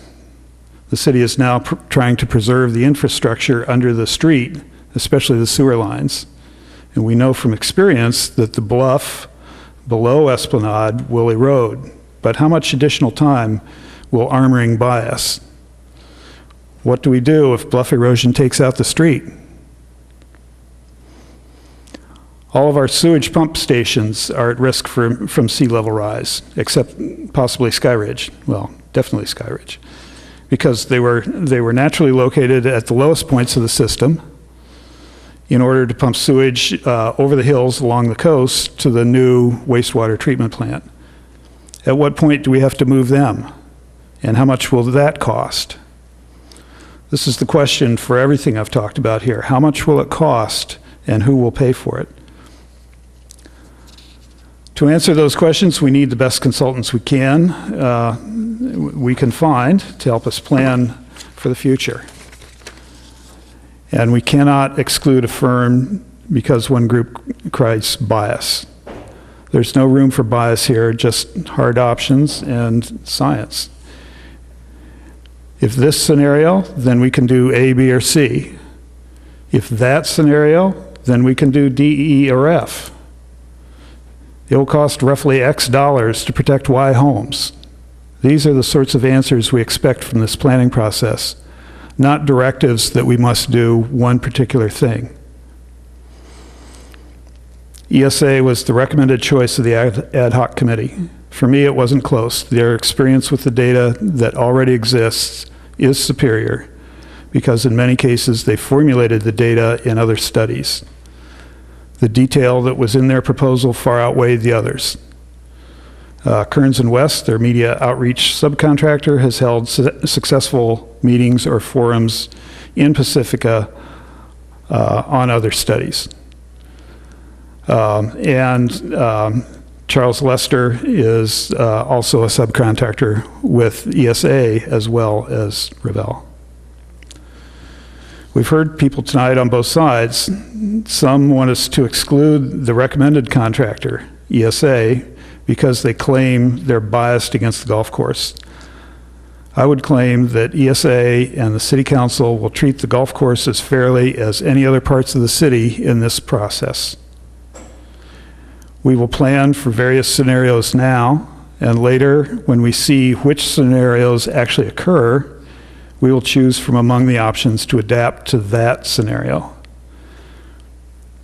I cannot emphasize enough how important this planning process is and how important this vote is. We are fortunate to have a Coastal Commission grant to pay for this. If we are ruled by a faction that is only interested in one part of the city, for example, the golf course, we let the rest of the city down. So I will vote yes on this measure to approve the contract with ESA for sea level rise planning to be inserted in the LCP. Sue Roundhouse? I think it's incredible that we're starting this process with so much controversy.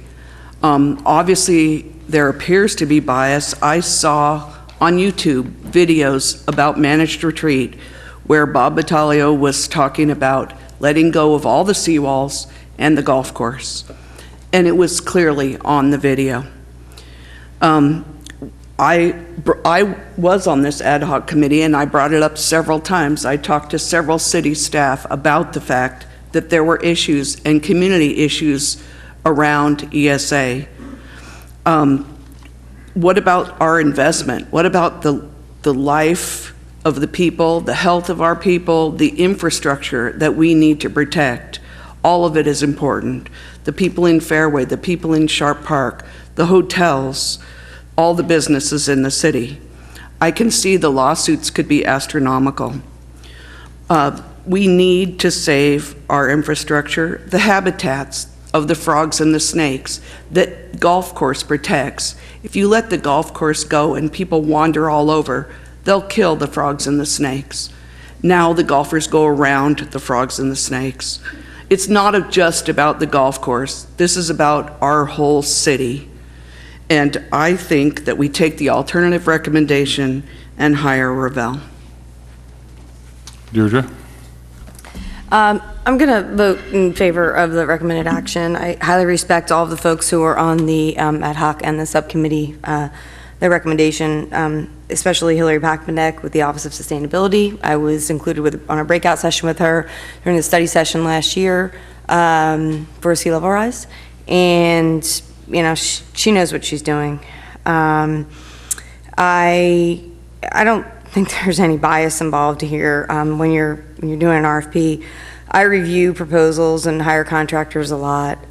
If I thought there was any bias, I think that after reading the proposals, there was a clear-cut leader for this project, and that's what it's about for me. And I think that's what it should be about for everyone. So, Mr. Ravel, if you've never seen this much contention over the picking of a contractor, you've never been to one of our meetings before. Come, we welcome you. And I also don't think that choosing a consultant is about breaking faith with the community. I think it's about our community, really, and that's what we all have as the best interest here. There's also a claim that we don't, as a council, know anything about biology, but we better if we're going to be setting policy on it. So you bet every one of us volunteered for that subcommittee, right? We were fighting over it last council meeting. So we all care. So we learn about biology. We walk this. You know, I run the beach cleanup here. I move my beach cleanup a block in 4 to 5 times a year. So I know what's going on. It's not about the golf course. It's about the city of Pacifica. It's about our coastline. It's about our community. And I think everyone agrees with that. I don't think anyone disagrees with that. I think when you're looking at a proposal, you look at what you're going to get for your money. I like the idea of minimal staff time. That's somebody I hired recently, it's going to minimal involvement from me. And ultimately, let's just remember that when push comes to shove and at the end of the day, the Coastal Commission's going to be the one to look at all of this and say yay or nay. So we can set all the policy we want, but when something happens, they come in and they make the final ruling. So I'm going to go with the recommended action, and I thank everyone who spent a lot of time and hard work on this, and especially those who submitted the proposals as well. Sue? Yes, so this is a very lengthy document, and the information sent by the golf course folks was also very lengthy. And I was happy that staff recognized that there were serious concerns about trust value, et cetera. And we have that's very concerning, and I'm sure that all 5 of us are listening well to that and are very caring about the entire community and any time you have a trust factor issue. Sea level rise is a very complicated issue. We have no real idea, as far as I can tell from what I've been hearing and listening, of when we're really going to be in that type of a doomsday thing. Although right here in our own Beach Boulevard, we have experienced rather startling things, and also on Esplanade, startling things in the last 10 years, when 6 houses go down, 3 apartment buildings have to go down. These are startling and scary things, but to me, those are the relevant things because this is our city, this is our time, and these are happening. So then to go to staff and an extended people that are very knowledgeable, much more knowledgeable than I am for sure, of the sea itself, the coastline and how it's different, and sea level rising and satellites and history and comparing things. So you do have Hillary, I can never say her last name, you have county issues, you have, I put a whole list of him, there's like 5 or 6 agencies that have been studying sea level rise for now and using data from way back. One of them also in the report was USGS. So looking at that and our very competent staff, so we want to show some trust in them as well, and where they are being straightforward and saying, yes, we hear your trust factor issues. But we also have done our due diligence in looking at expertise, longevity, relevance, and compared. Now, we sent out for an RFP, if I'm correct, we only got 3, correct? So that's nobody's fault. So you have ESA, and you have Revell, and you had one that was dismissed by the staff and the ad hoc committee. So do we need to worry about a bias of anybody that we hire? Being somebody who is suspect of everything, I would say, definitely. And where does that overseeing come from? It comes from 5 elected people. It comes from a very engaged community. You are very engaged, and not all of you are here. There's another section, too, that may not be this side or that side. You're a very engaged community, and I would say this council, this city manager and staff, really recognizes that you want to be engaged, not just 3 minutes at the podium and hope that we do something. You want to be engaged where you discuss, you hear, you argue, and we hear it. So that's all in the ESA plan. They've used Kearns and West, who is another reputable company who also apparently has expertise, especially in community engagement, and they have been here before in Pacifica. You have an economist, and I think what I didn't hear enough of maybe today is our economy of our city. And so in the ESA plan, on pages 253 and 254, there's a lot of information about, and I'll just read one to give you a flavor of, yes, it is in there. Staff has studied it. We are very interested because our economy is west of Highway 1. We'd be out of our minds not to be aware of this. On page 250, sorry, I gotta get the glasses, 254, item 2, given the updated database from step 1, create an inventory of property values that are at risk. Since government property is not assessed for property tax purposes, government property also needs to be assigned an economic value. Likely replacement cost. The adaptation plan on the same page. The team will produce an adaptation plan on behalf of the City of Pacifica as indicated in the RFP. The adaptation plan will include the results of a range of adaptation measures selected to represent the adaptation strategies for each sub-area. And I would say that we as a direction to staff would be that for every area that the ESA does study, that the full range of possibilities are listed for us. So that way any bias on anybody can't exist, because staff, you and us will be watching carefully to make sure that, hey, for each area, you're saying what's at risk, how's it at risk, how can we adjust to it, what are the costs, what are the ramifications and consequences if we choose A, B, or C, so that when it comes before us, by that time you will have had numerous meetings, and you will have more meetings to hear the finalized proposals. Staff will have it, council will have it. So we will know for each area what the situation is, that's when the hard part's going to come.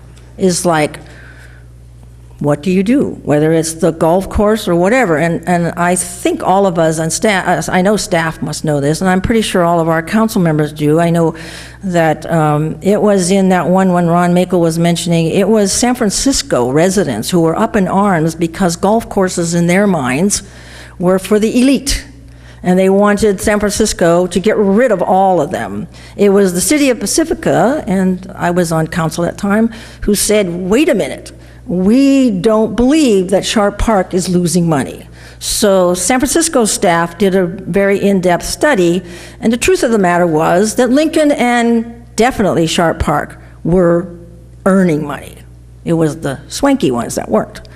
So, but we were in danger then of worrying about golf going to soccer fields. It was a huge thing. I don't think you remember, but it was all over the news and the media in San Francisco. The other thing we lobbied for, which means we went, manager and council members, we went and stood in line and waited for our turn to speak at San Francisco, was flooding. Flooding is a huge issue. Flooding is a huge issue. Flooding is a huge issue, especially in this park, Sharp Park area. So this city will not let any of that go. We have too much at stake. Our city is our west of Highway 1. That's our sustainability. That's our livelihood. So the economy here and recreation and environment are, you've heard it from me a million times, our environment is our economy. So I think that our common ground is our sustainability, our environability, our respect for our environment, our respect for the fact that our environment brings recreation. The other things we need to remember, and I have a question, is this is San Francisco property we're talking about when we focus on the golf course. Surely they must have something to say about something, although when it comes to Mother Nature, we'll probably be on pretty close. We're going to want to know the same things. Will we want to make the same decisions? That's going to remain to be seen. San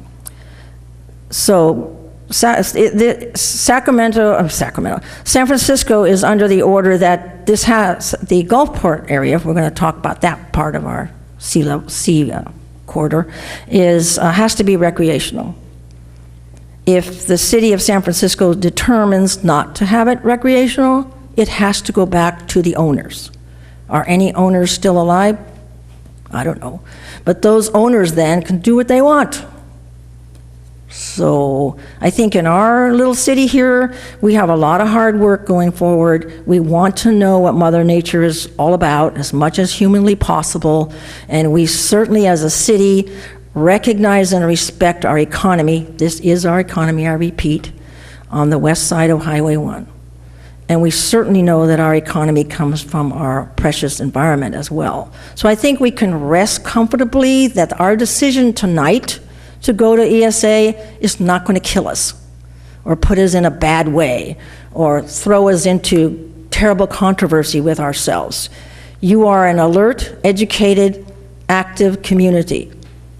I thank God for that every day. There's no way I could sit up here year after year without the involvement of you.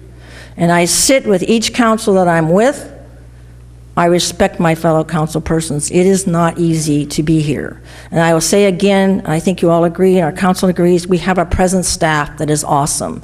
So bias, I think, not in our genes right now, people. And with you as active as you can be, and council giving direction to the staff to be as monitoring of possible of all things and demanding all answers for all suggestions or for each area of this beach, of the shore, I think we will avoid bias. And the bias isn't going to come tonight. I don't think there's any danger of bias here. I have notes galore about, just one other thing I would like to say, there's backup on all these things of their credibility. I think all of us, because we are engaged persons, we all have a bias on something. And that as educated and caring people, we don't throw our bias away because we believe in our bias. But we are honorable to realize that an opposing or almost opposing point of view is worthy of their hanging on to their seemingly bias. That together, though, our common goal is our economy, our sustainability, and we won't go wrong. So I think in this movement now, it looks like we have the vote, and movement now is a lot of work on your part, staff's part, our part, and ESA. Their reputation for sure is at stake. They're not dummies.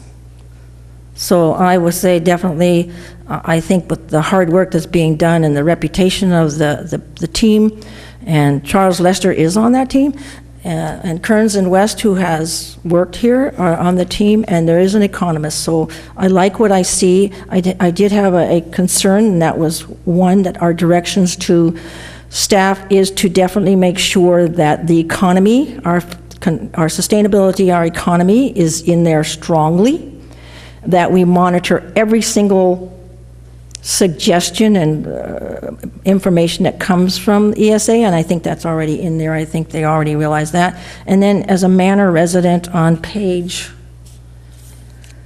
I got to stick up for Manor. What page is it? I have it here. One of the pages, here you go. On page 206, they actually mention neighborhoods: Edgemar, Park Pacifica, West Lindemar, and others. I think Manor would like to be listed as Manor, if that's not an issue. I think I've said enough, thank you. Okay, over and over again, we were saying that we need the best scientific information in order to give the council the correct information to make good decisions. And the concern I have with the ESA and Bob Italia is the fact that, looking at table 11 here, there's different stuff labeled here, and he has his pump stations in Beach Boulevard 0, Sharp Park 0, Rockaway Beach Cove 0, Lindemar 0. Well, there's pump stations in every one of those beaches or areas, and he puts it no. So how, if the data in this was wrong, is this the data he's going to use, and is the information he's going to use correct? And I just think to take, and this was something that the literal cell, okay, and he has Sharp Park, 0 commercial establishments, Rockaway Beach, 3 commercial establishments.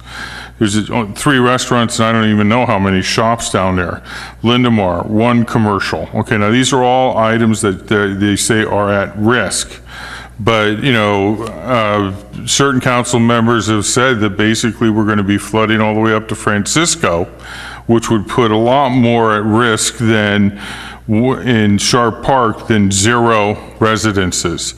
So I'm very concerned that the data which will be used to make this study, and just because you disagree with it does not mean you're 1940s science, okay? It means you're looking at a report that the author of this person authored that has wrong information in it. Okay, so I don't really appreciate people coming up here saying I'm a Neanderthal from the 1940s and stupid, okay? And you know who you are, CD. And so I'm going to vote no on this because I'm very concerned about the data they're going to use to make this information, and since this is a planning document for the city of Pacifica that we will be living with a while, I just am concerned about the data. So I'll be voting no. We need a motion. I'd like to make a motion to move the city council authorize the city manager to execute a consultant services agreement in a form substantially consistent with the city's standard consultant agreement and subject to the city attorney review with Environmental Science Associates, ESA, to prepare an update to the draft local coastal plan for the amount not to exceed $185,000. I'll second.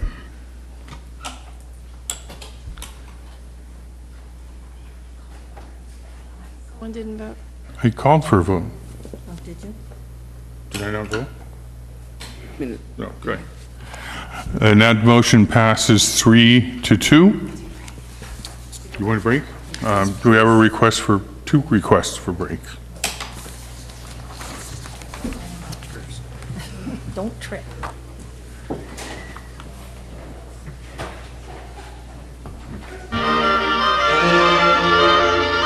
Consideration of potential future action regarding the issue of noise caused by aircraft flying. Sorry.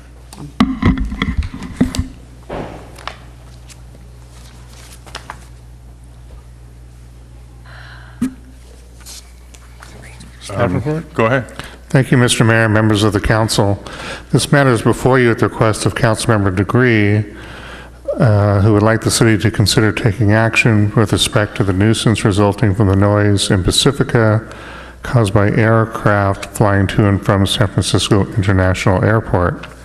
Councilmember Degree is the city's representative on the San Francisco International Airport Community Roundtable, and Mayor Pro Tem Keener is the alternative representative for the city. The Roundtable is a voluntary group of elected officials dedicated to represent the citizens of San Francisco and San Mateo County to achieve noise mitigation through a cooperative sharing of authority among the aviation industry, the Federal Aviation Administration, the airport management, and local government. Councilmember Degree would like the city to be appropriately influential in the efforts of the Roundtable and in gaining action by federal officials. And Councilmember Degree has been working and living this issue for years, and therefore I think it's appropriate to put this matter back on the dais for further discussion and consideration. Yes, as you know, this has been going on some time. So the San Francisco Airport Roundtable is voluntary, but actually cities donate money, and we assign liaisons to the committee. And it's Next Gen came in 2014. We were all expecting 21st century. Everything would be quieter, everything would be going great. I mean, modern day cars, they have had to add noise so that pedestrians don't get hit. So this is what we were expecting when Next Gen for the airlines came along. And instead, our neighborhood to the north, the Fairmont area, has always been affected by airport noise and got insulation way back due to the San Francisco Airport Roundtable lobbying in those days. That was 20 years ago, and their insulation is certainly worn out. So now they get it, but the entire city of Pacifica gets it. And Fairmont gets it more intense than before. There are lower flights, and their noise impacts has increased. The rest of us in Pacifica that weren't affected by noise are definitely affected. And when we're saying it's actually, we have nuisance in our in our paperwork here. It definitely is a nuisance, but it's more than a nuisance. It is, from our residents, it is a health issue that is affecting them neurologically, emotionally. The incessant noise is one thing, the loudness is another thing. And so Next Gen, very 21st century abilities, has put more aircraft in the air. They can fly closer, so there's more of them. For the sake of efficiency, which means not using fuel and cutting down time, it certainly achieves that. So once upon a time, Congress had a mandate to the FAA that noise was involved in that, but now we've discovered that it isn't. So the priority mandate from Congress is safety, well, that's good, and efficiency. So what the Roundtable and what I've been lobbying for is to push for a mandate in Congress for the FAA to have that mandate that safety and noise impacts are a higher priority than efficiency. So we've been working at that at the roundtable for some time, and the FAA has been present, and they're kind of listening, and it took forever to get precise down to the nitty-gritty operational types things, and we sent it to them and waited and waited and waited, and so I thought we have waited long enough, so I asked that this be on the agenda. Meantime, the FAA did send some information to the roundtable about a week and a half after I asked to have it on this agenda. So what I'm asking for staff, for council to concern themselves about now is in 2014, we wrote a letter asking for higher and over the water. And I'm asking again, so that they don't think that we've lulled away and just accepting things, that we send another letter, and there is a draft letter for you, which I think you all have with you, where we pretty much said the same thing with a little bit more in depth. And sending it this time, recommending that you send it to the FAA again, and also to the Department of Transportation, who is the FAA operational boss. So one of the theories is that it's going to take quite a bit of time to get Congress organized and in sync to request of the FAA that they have a mandate, not a request, but mandate that they have the priorities above efficiency. But in the meantime, FAA itself, Department of Transportation, and other factors involved with aircraft could do some operational changes to at least maybe enable us to have some respite during the day, particularly at night when people are trying to sleep. So I'm recommending that we do send this letter to the Transportation Department and the FAA and to our congresspersons, and I would say to the congressional members, the lead spokesmen for the two houses in DC. I asked for that. We can't cover everything today, but that would be a start. Also, since I asked for it to be put on the agenda, I got a notice that, where is it? There is a nationwide Facebook action where the public, through Facebook, is trying to lobby 60 Minutes to investigate all this noise across the nation. So you may want to direct staff to do something about that, and there's a phone number and an email there, which we could get on our web for people to do too. But I do think that the city of Pacifica should become pretty well known as the city itself is advocating for our constituents.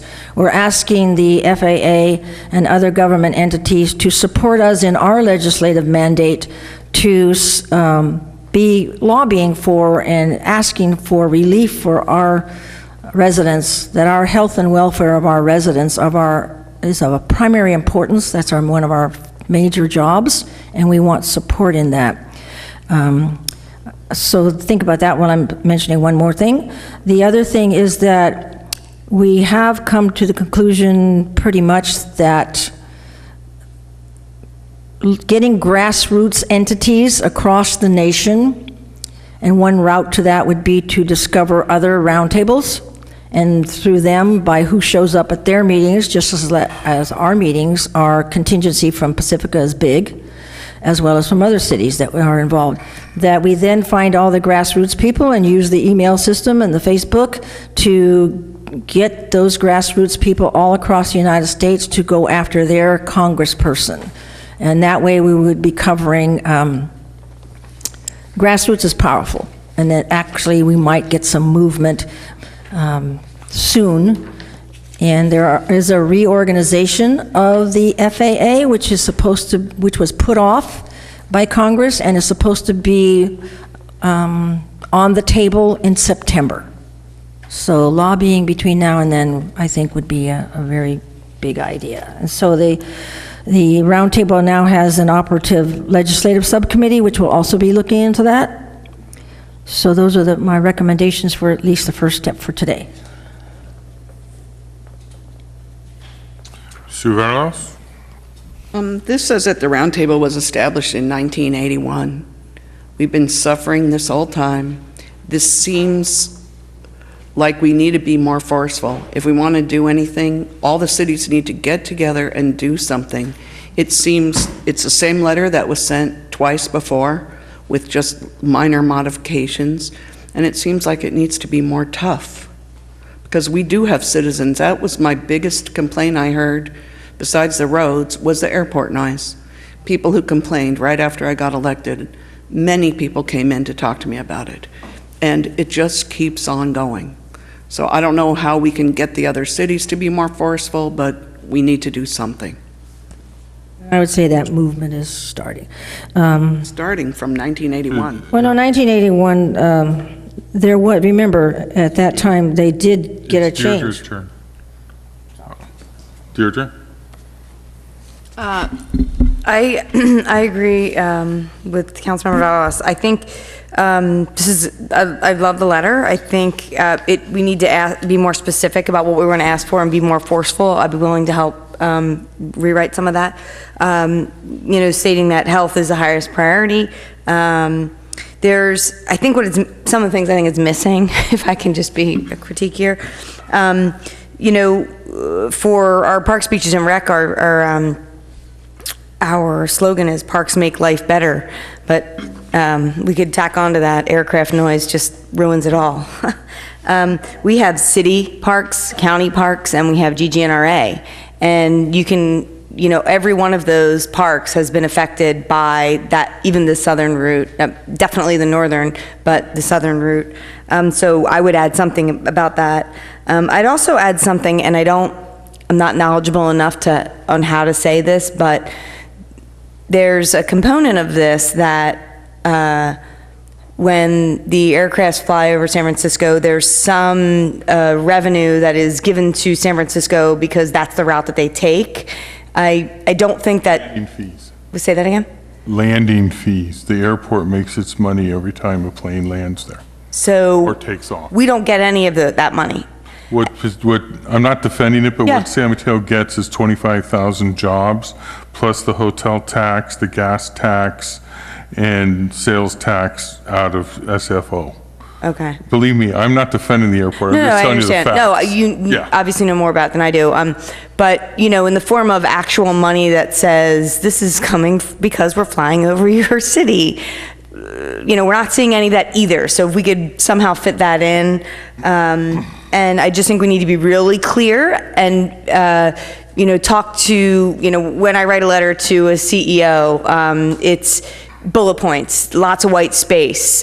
These are my issues. This is how you can resolve it. This is what I'm asking for. We expect a response. And in terms of getting other cities on board, maybe we can CC those other cities and reach out as council members to ask them to potentially write a letter similar. I think that might be a good recommendation. But I'd be willing to help with the revision if anyone's interested in that as well. So I support it. I think do you have a letter that's dated August 2016? Yeah, July 25th? No, August. I don't have an August one. August. Thing happened? Because the one I No, sent... it's here. Is it August? Well, we have an email that says it came today, but it doesn't have the original date on it. August 12th. Because this one looks more... August 12th, we have it. It's on page 3. Okay, good. August 12th. All right, fine. All right.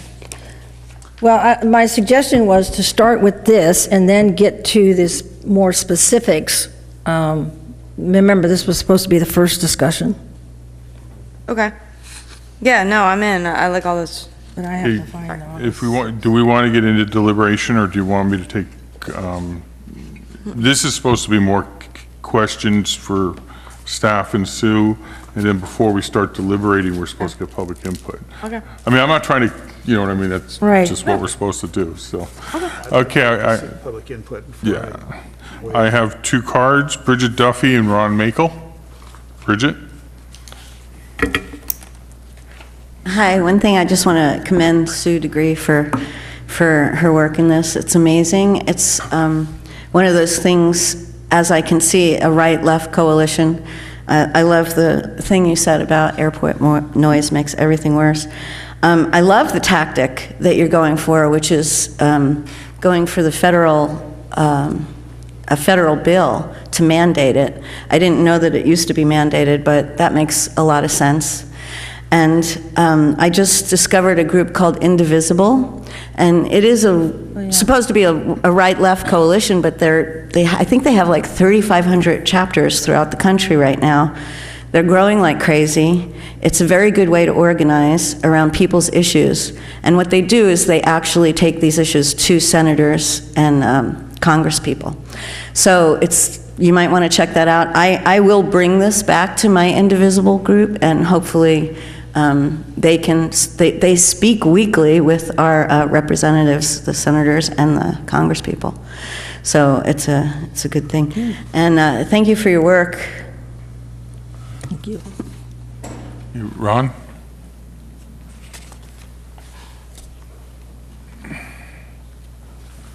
Hello, Council, Mayor, Ron Makel, Rockaway. Yeah, I live in Rockaway, and we have some problems with the aircraft noise, but I haven't been involved in it. I haven't been to any roundtable meetings. I have some very, very active people on my street that do go. I don't know, to me it seems very complicated, because of the airport being right where it is, and it's totally surrounded by urban, development, massive development. So any way these planes go, they're going to be affecting somebody. If we push them south of here, then they're going to be flying over the people that live south here, then they're going to have an issue. So it's complicated, and I don't know, I'm curious to see what's going to be done about it. I know historically we had this issue many years ago, and then people up in Fairmont, and I think in that area, all got new windows. They got, sound barriered windows up there. It was quite a deal in Pacifica for a number of years back then. But the other thing, too, I thought about is you could maybe utilize a system called a quadrant system, where basically you divide like a piece of pie into 4 pieces, in north, east, south, and west, and then you kind of rotate. You rotate, maybe try to get the flights going maybe in the northeast, southwest. They wouldn't be flying over here for a while anyway, and then maybe wouldn't be flying over another area. Just rotate it around so you're not, because otherwise, I don't know, I don't see how it can be done without affecting somebody somewhere, that's all. But anyway, I just thought that might be something to consider next time you go to a roundtable. But it's definitely a problem, as you mentioned in the parks, I've been up on Sweeney Ridge before, and you can actually see the airport from up there, and then when you're up that high, it's real loud up there, and you're not up in a national park to hear aircraft noise. So at any rate, I appreciate you guys tackling this, and really flex your muscle on this, and thank you. John?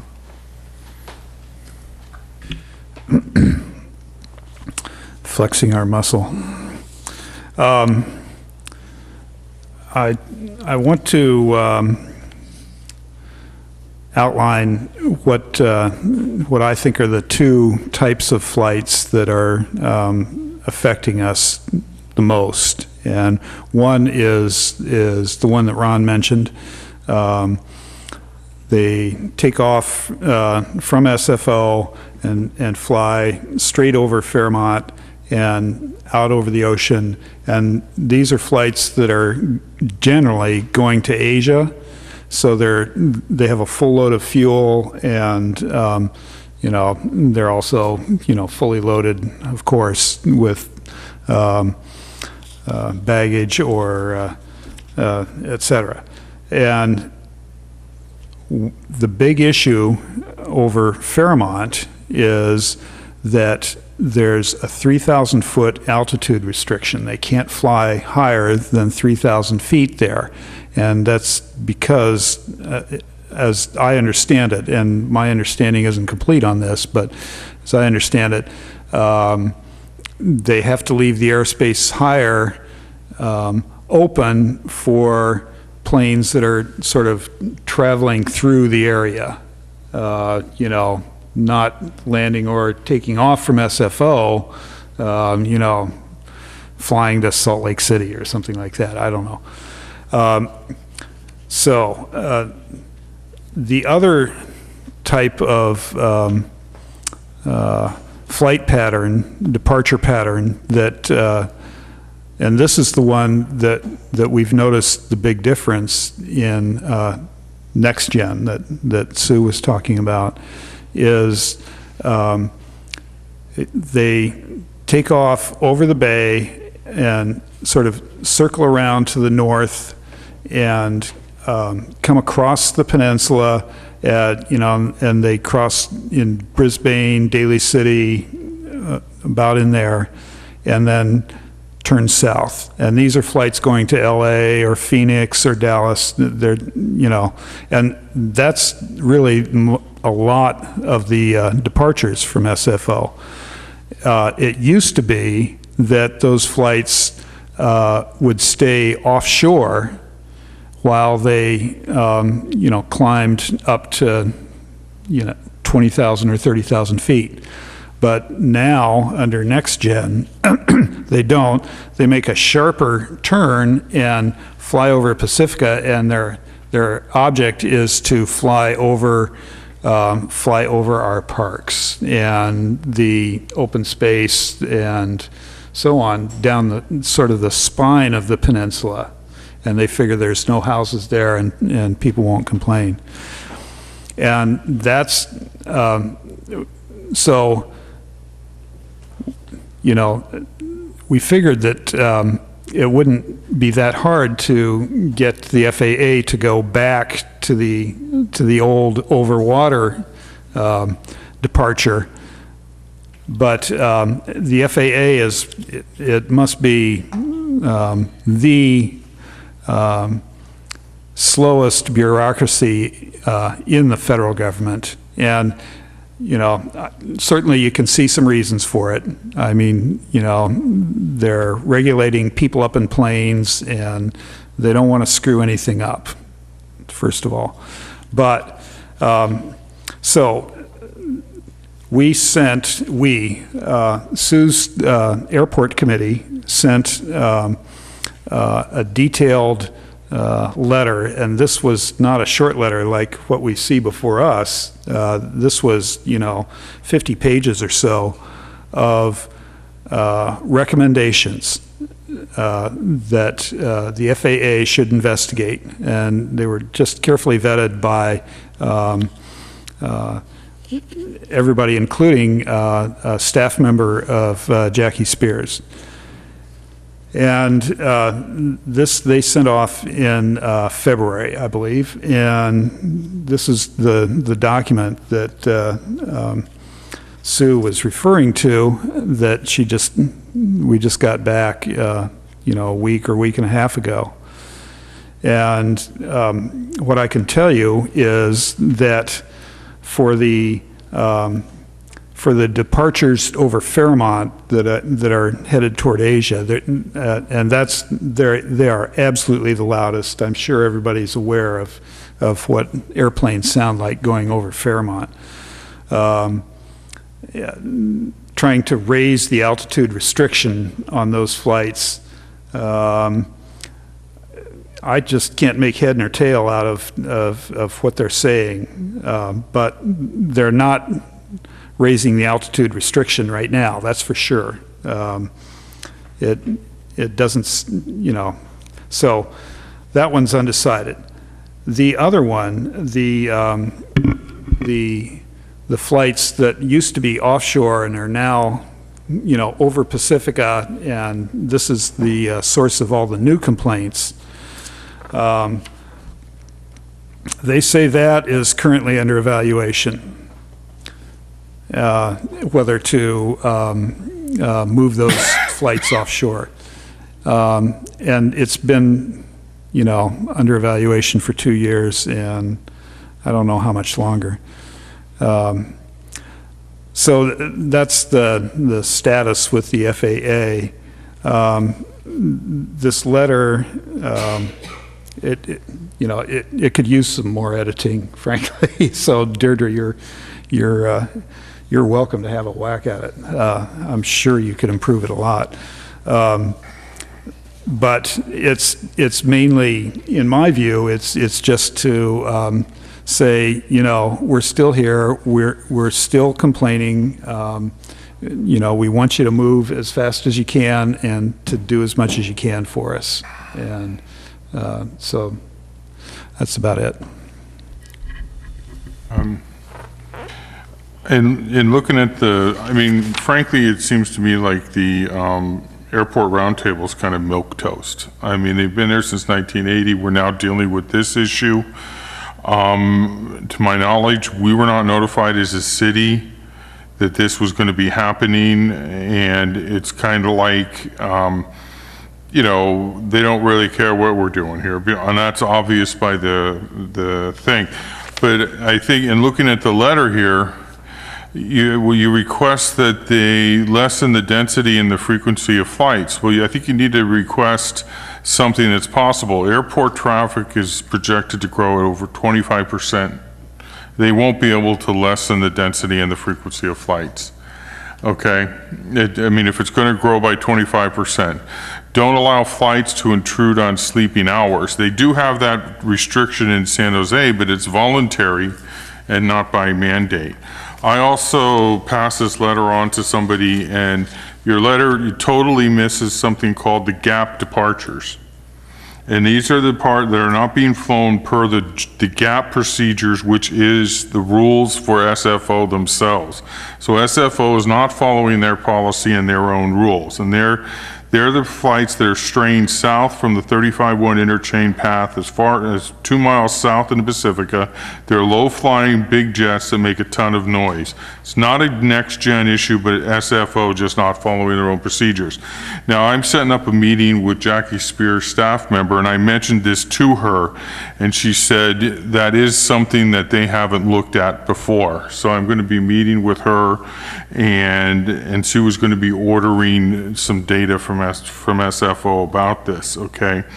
And so I do think maybe we look, you know, and I think this is something I have talked to Seth Miller at the League of Cities many, many times.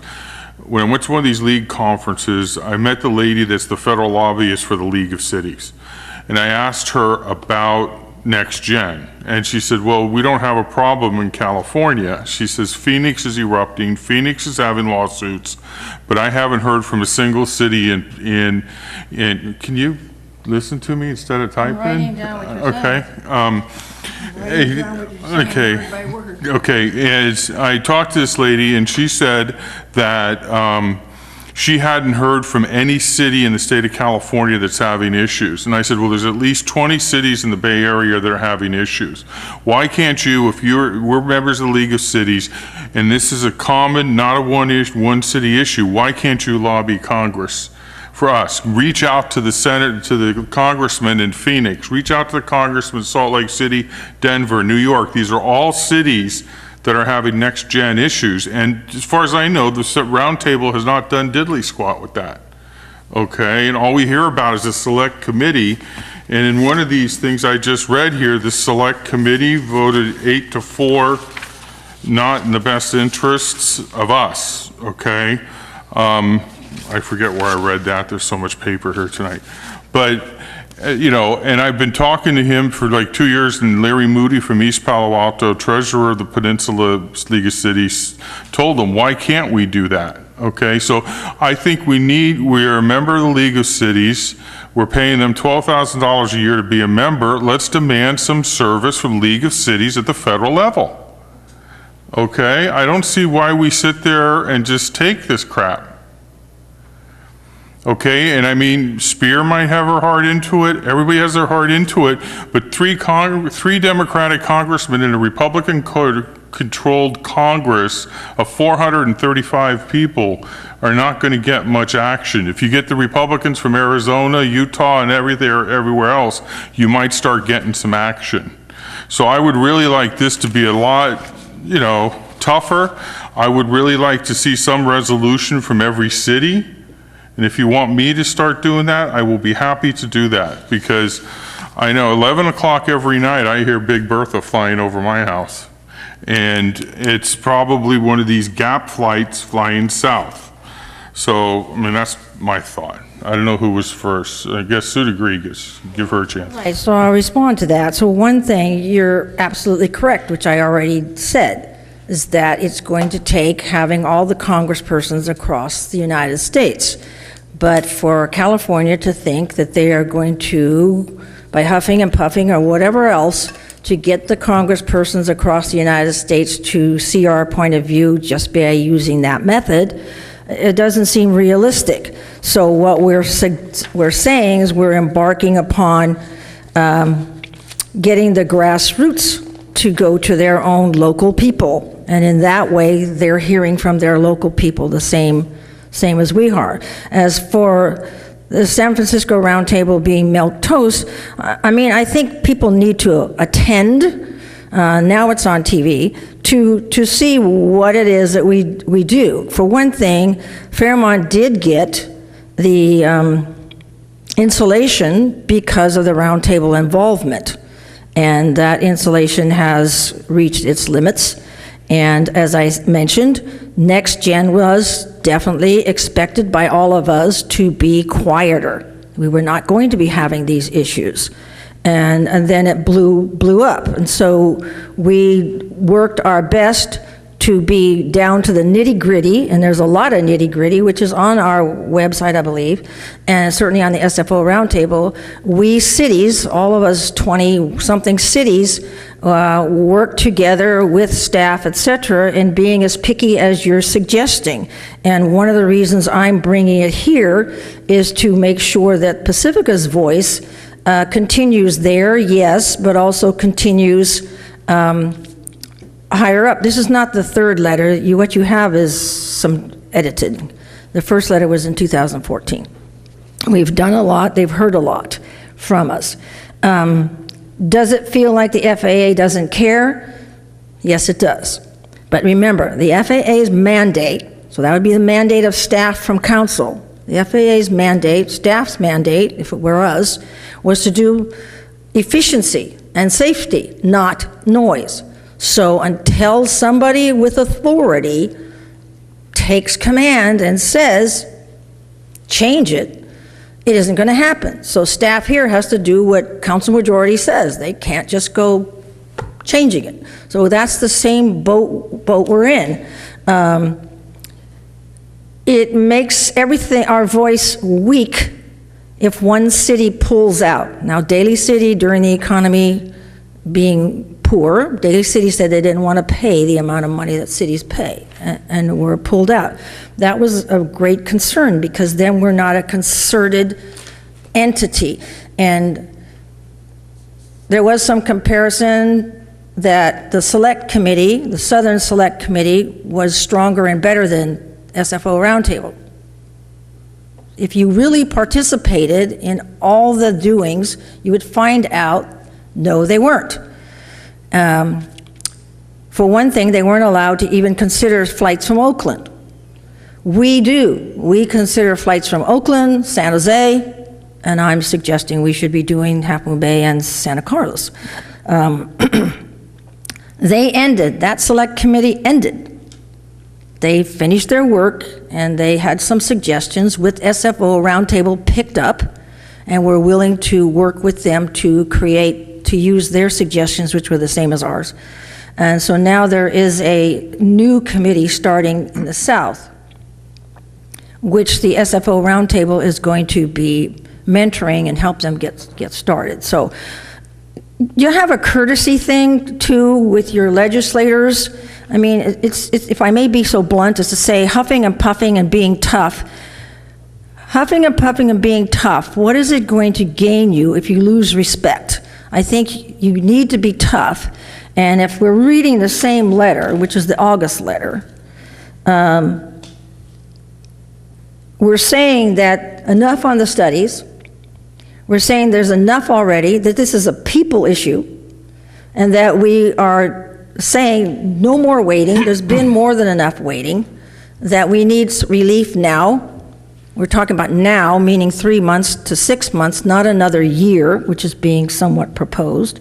The density frequency, because of the Next Gen 21st capabilities, the density is there because they can put them all in. And once again, those of us that have been working on this a long time feel that it's efficiency, which is saving profits or enabling bigger profits, that is running the roost.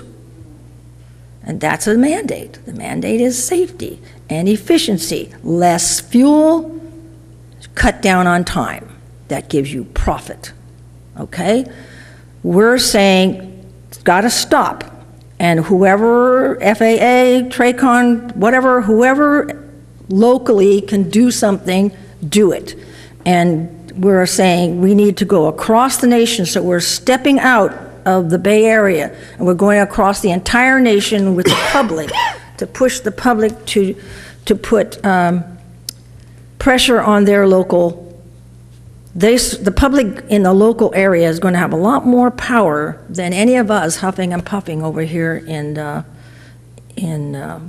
Bay Area. It's just the way it is. And so what are some of the remedies? Get those planes higher. Get them over the water. They changed that. They put them on the land.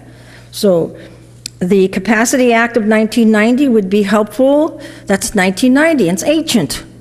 We're saying, get it going, get it to the 21st century. I don't know, when you say you want it stronger, I'm saying, okay, good. This is a good way to get out there, otherwise your voice is going to be behind everybody else's screeching. If you looked at the letter from Half Moon Bay, it didn't say half as much as what we said. It said, we're having a problem, do something about it.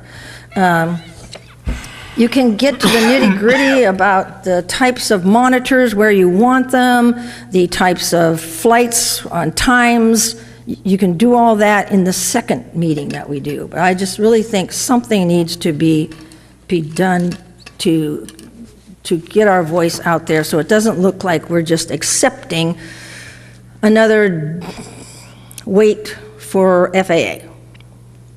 And that's what the letter is trying to do. And I would change the word in the last sentence, where the city of Pacifica looks to change it to a stronger word, expects. What are we saying? We're saying we're legislators, we're hearing our people in pain. They're still in pain. This is not a nuisance. This is a crisis of health, and we as legislators, our first priority is the welfare of our community, and we are sticking up for them. And so we're saying to you, FAA, one of your jobs is to take care of the public as well, and so we expect your cooperation on this. So I'm not quite sure what you mean by it's not strong enough. John? Okay.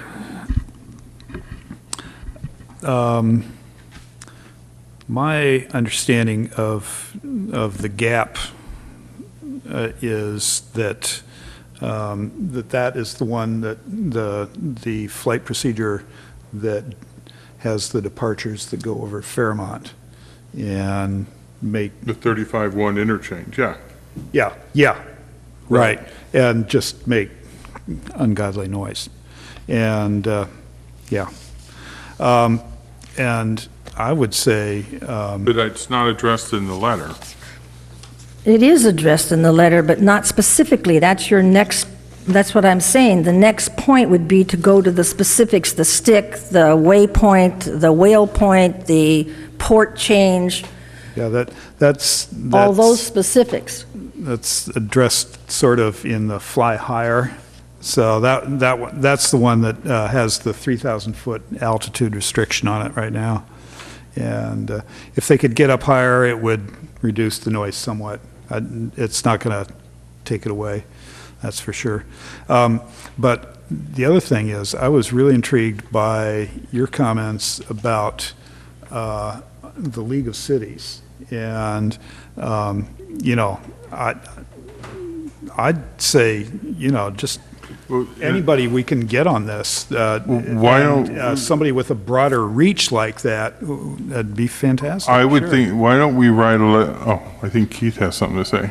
You look like it. Well, I have a suggestion, is that maybe a two-person council committee can work with the city manager in drafting a letters pursuant to the discussion here and the direction, and for the mayor to sign on behalf of the city to send to the appropriate people that have been talked about tonight.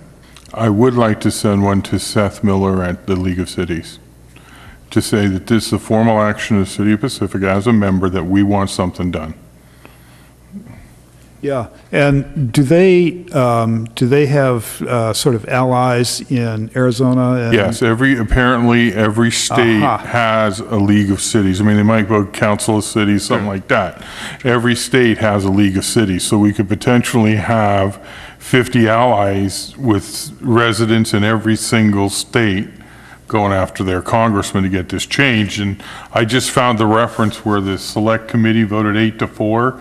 They're saying it's going to be, what was 14 months, 14 to 18 months from notion to implementation. So, you know, if they have Congress on their case, it will be different. So I would like us to write a letter to the League of Cities formally requesting. I'll call the guy down in East Palo Alto, see if he can get their council to do it. And maybe I'll call other council people to see if they can do it, to kind of try to get some stuff done. Why can't you go through the San Francisco Roundtable? All the cities are sitting there. East Palo Alto. You can bring it up if you want to, but so far they've kind of been flapping their jaws and milquetoast. I mean, we still have the problem. We're still having the issues. If anything, it's getting worse. Okay, and it's just kind of like not happening. If you want to go ask them that I'm more than happy to do that, but I would, you know, like the direction from council to start contacting individual cities and see if we can shake another couple letters loose to the League of Cities, asking them to take some action. I have no problem with that. Yeah. Yeah, I don't have any problem with But that. I don't. Can I talk? Pardon? Can I talk? Sure. Yeah. I'm sorry, I think didn't see your we're light. all on the same page here. I feel like there's a little bit of, pressure up here. And I don't think anybody needs to feel that way. I think we're all on the same page. And my recommendation would be to shore up this letter. This letter goes out. And then additionally, we decide that we want to write one or two letters. One goes to the League of Cities that says, hey, this is what we sent, and now we're asking you to help us also. And then I would also recommend is to send this letter to all of the cities in the roundtable and say the same thing. We're asking for you to do your best to get on board and do the same things that we're doing. And maybe they can also request help from League of Cities too. So the more demand you have, the more action you get. Well, I do know one of the councilmen is in South Cities on the board of directors of the League of Cities, the statewide. Yeah. So that would be my recommendation. And it's Richard. I don't know where we go from here in terms of action. This is an item for consideration, but I think we're giving direction to council, to staff now, and basically to write two letters is what I think. One to the FAA and one to the League of Cities, formally, you know, with the items we talked about, and then ask Sue to bring those to the roundtable to share with them and see if we can get some there. Meanwhile, I will contact a few city people in other cities to see if they're willing to write the League of Cities, because I think that's one of our best hopes, to be honest with you, as a lobbyist in Washington. Oh. Got it. I got it. Okay. Well, I think sending it to just the FAA is not enough. To the San Francisco Roundtable, of course, and the Legislative Subcommittee, because they've already agreed to go across the nation. The League of Cities. So the only problem, which isn't a problem, but the Roundtable technical meeting is tomorrow. And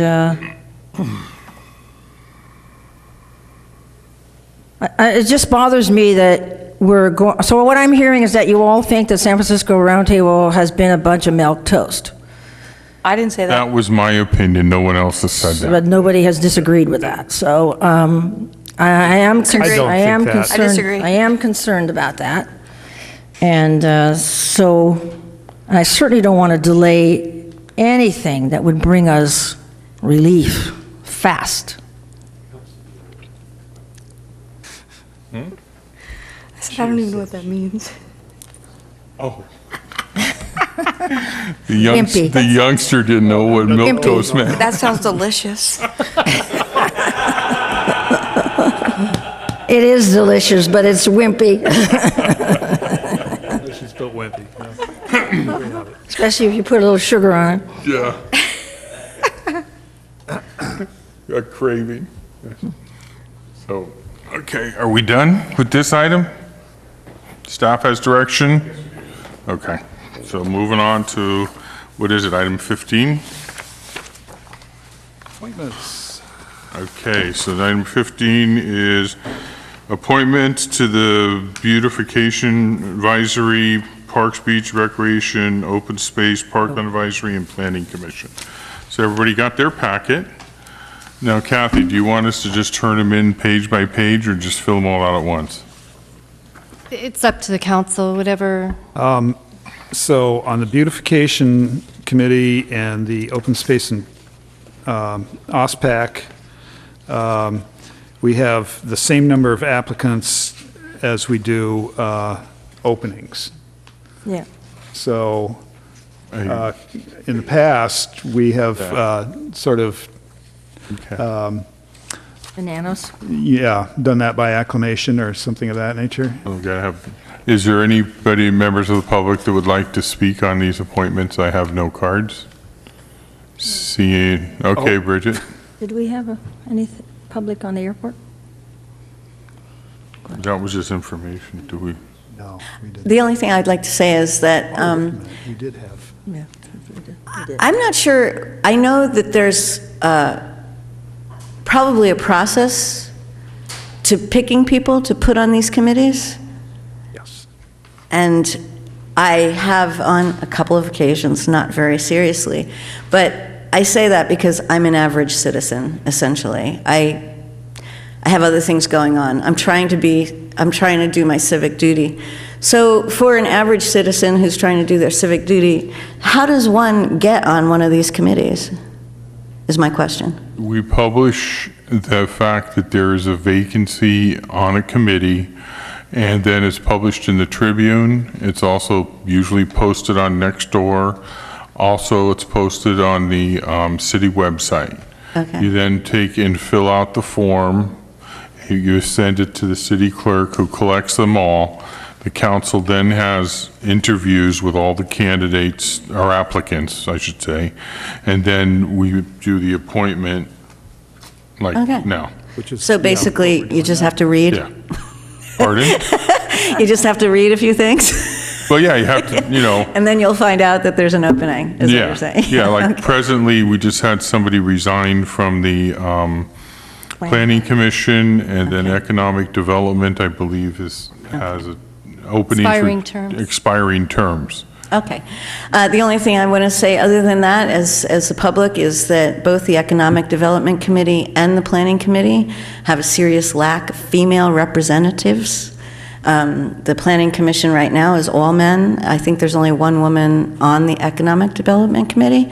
And studies show that at least 3 women on a board, any particular board or committee, is actually how to get the female point of view more, palatable, essentially, because I think there's a big communication gap. I understand that, and I understand, like, most of the time, it's probably a lot easier for men not to work around women because we do communicate differently. But once you have 3 women on any particular, as you can see, the communication issues do diminish because of the amount of women. Not that I'm admitting that women are hard to communicate with. I would never do that in public. But yeah, more women on more of these committees. Please, if there are applicants that are female, I think they should be given some priority. Bridget, I have bad news for you. We have 8 applicants for planning, and they're all men. So we probably will be Start reading. appointing the men. Yeah.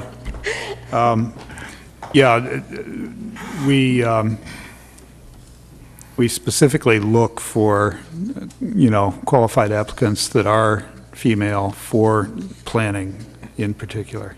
And We haven't had much luck so far since Sue Vitalos decided, she wanted to be on council instead of the planning commission. I don't know why. But you will notice that we do have three, I know you noticed. We have 3 council members. Okay, is there any, I close the public hearing. Is there any, Tiger? No, I say anything? Okay. No, he's not. Okay, so John, do you want to make a motion for those commissions? I move that we appoint Melinda Moses, I better get my glasses on here. Melinda Moses to the Beautification Advisory Committee, and that we appoint Joanne Arness, Julie Lancel, and Allison Sanders to the Open Space and Parkland Advisory Committee. Second? Second. So please, any comments? Please vote. Okay, that passes 5-0. Congratulations, you're all appointed. Next, we have need one appointment for PBNR and 1 appointment for planning. So I guess we'll just fill them both out and submit them to Kathy. That's fine, thank you.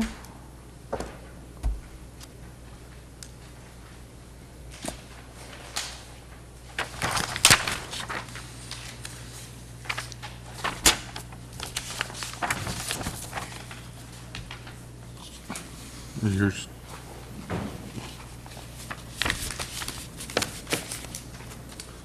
And Sue Vaderlow? Yeah, they're both Oh, there. they're both there? Okay.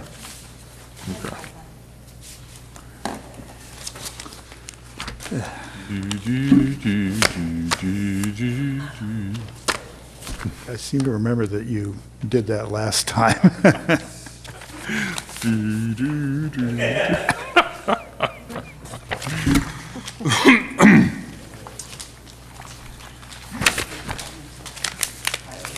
We got 2 more after this. Coyote brush?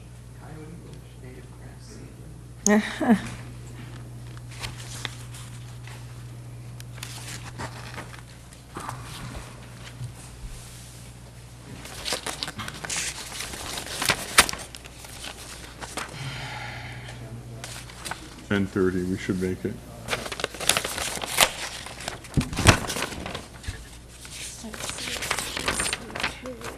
He's getting in position already. Look at that. Wow. Has he got a pile of stuff for us, too? I hope you're not Our going investment. I hope you're not going to read that to us all. Investment. Is there a test? Yeah. Do we need to extend the meeting to 11:30 or whatever? No. Okay. 1 o'clock? I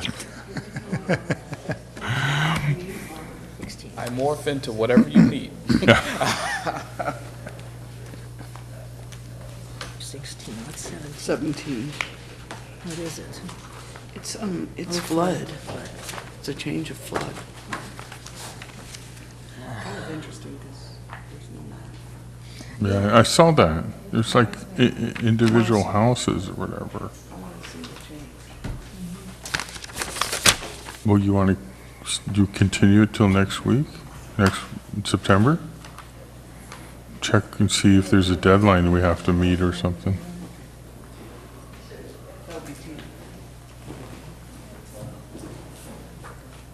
Okay, so for the Parks, Beaches, and Recreation, Cynthia Knowles received the most nominations. Can't hear you, Kathy. For Parks, Beaches, and Recreation, Cynthia Knowles received the most nominations. And for the Planning Commission, Dan Stedgink received the most nominations. Okay. I'll make a motion. 2 motions, please. 2 motions? Okay. 2 is fine. Oh, wait, is there any members of the public that want to speak on the? You already did that. We already Oh, did not for public these comment. 2. It's all one item. Oh, it's all one item, okay. And do I have to make separate motions or No. No. all together? Okay. Can you please make separate motion? Oh, okay. She just said you didn't have to. No. I'm requesting. He's requesting that because I get it. he wants to vote differently. Okay, I get it. It's not a slam dunk. I move that Cynthia Knowles be appointed to the Parks, Beaches, and Recreation Commission. And we need a second? Yes. Okay. Did we get a second? Did we get a Get a second? second? Yes. Who Sue moved the Degree. Who seconded? Sue Degree. Okay. And that motion passes 5-0. Okay. And I move that Dan Stedjick be appointed to the Planning Commission. Second.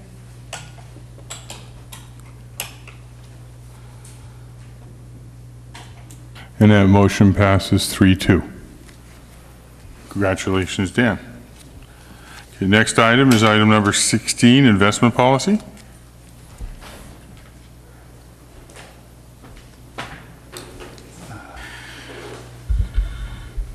Mayor O'Neill, members of the Pacifica City Council, my name is Lorenzo Hines. I'm the Assistant City Manager. I'm here to present and ask for your that you move to adopt the resolution approving the City of Pacifica investment policy. This is a revamp of our current investment policy, which was last passed in 1996. And so we are, let's just say, bringing it into the new millennium. I left copies of this PowerPoint over there with, got it, great. I will blow through or get through this as quickly as possible, given the lateness of the hour. But I just wanted to just give you a little background that the local agency investments are regulated by California Government Code. So in that code, it lays out the investment objectives, the role of the governing body, reporting requirements, permitted investments, and the methods of investing. Now, the investment policy is not required by statute, but all of the governing boards are sort of indicating in a very strong way that it's a good thing to have in place. So it's definitely best policy to have it in place, and every city that I know of has one in place, including those in Washington State. The big objectives here is to make sure that these investments are in a safe situation. We make sure that that we're always liquid, and we're always striving to get the best yield or return on income that we can. And so this little grid, even though it's rudimentary, kind of lays out what we're shooting for, is that we're looking for long-term maturities, but at the same time higher yields with those maturities.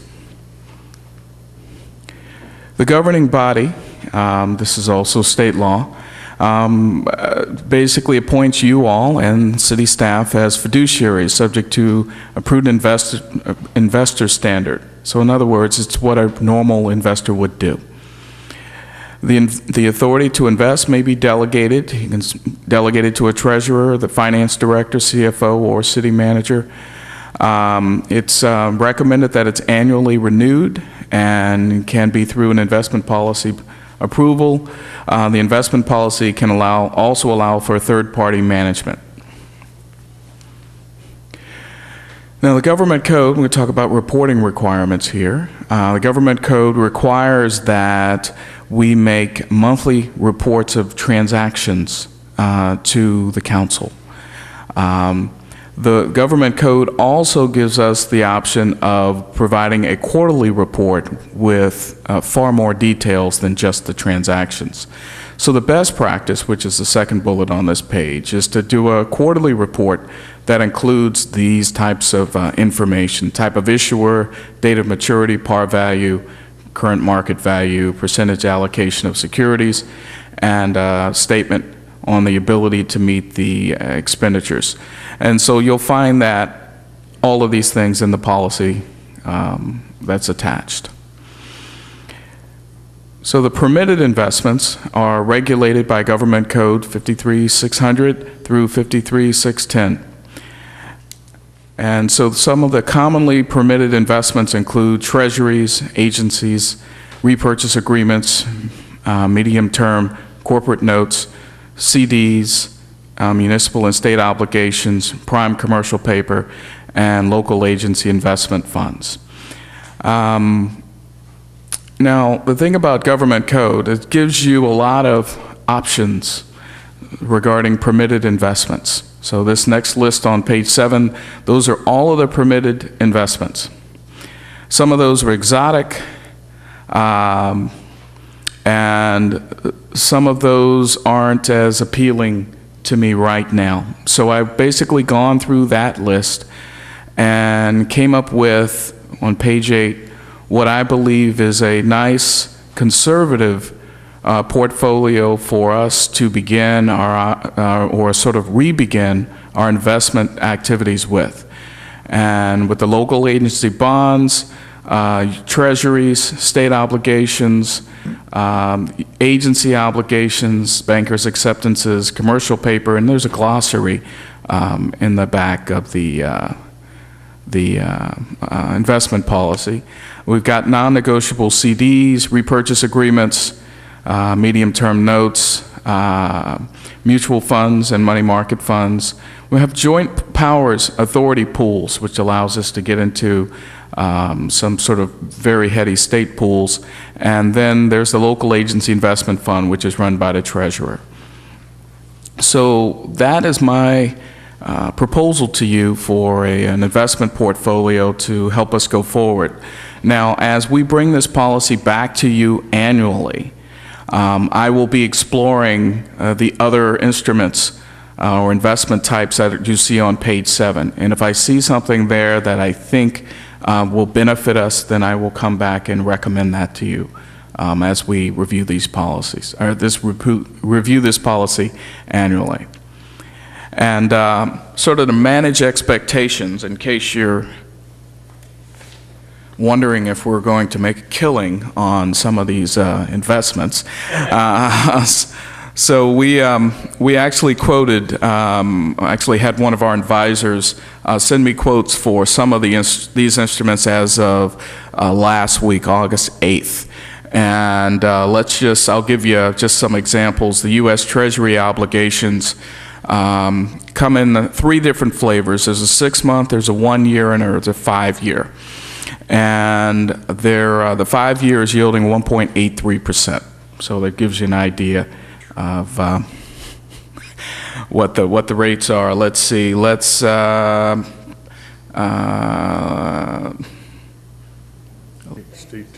Bank acceptances. So 3 months.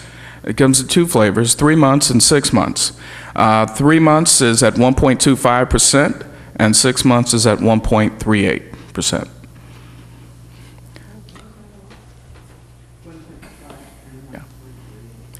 So when we do these, when we provide the quarterly reports to you all, we'll also be providing the yields and the terms of the investments as well. But I just wanted to make sure that you all were aware of, that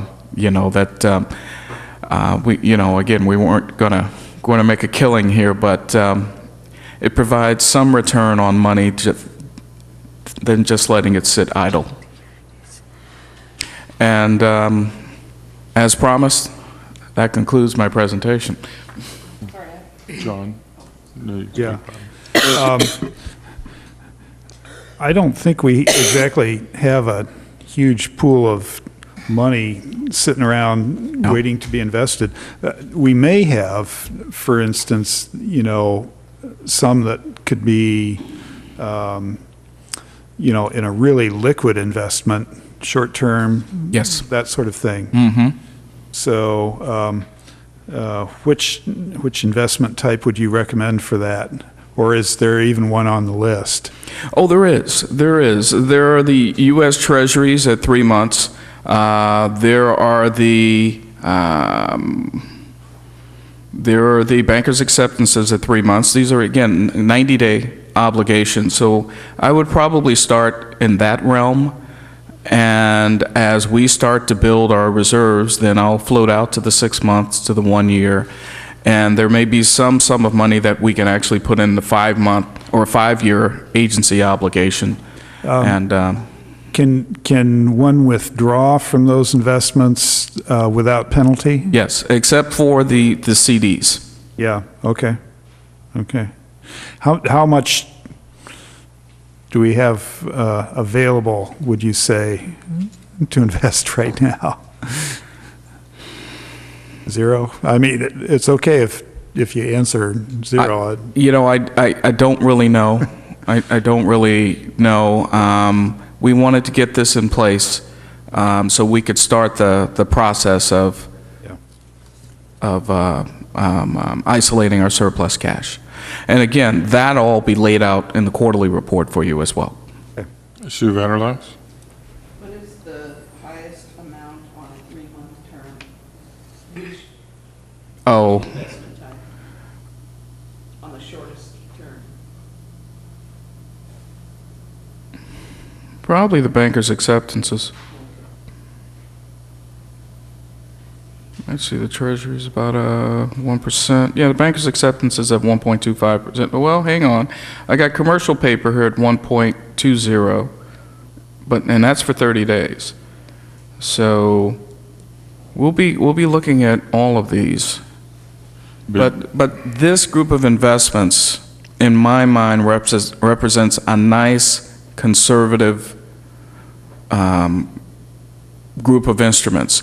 It runs parallel to, except for a couple of exceptions, to the 1996 investment policy. So I'm not straying far from where we were. I'm just updating it, making sure it's meeting current law, and also adding a couple of instruments that we didn't have access to back in 96.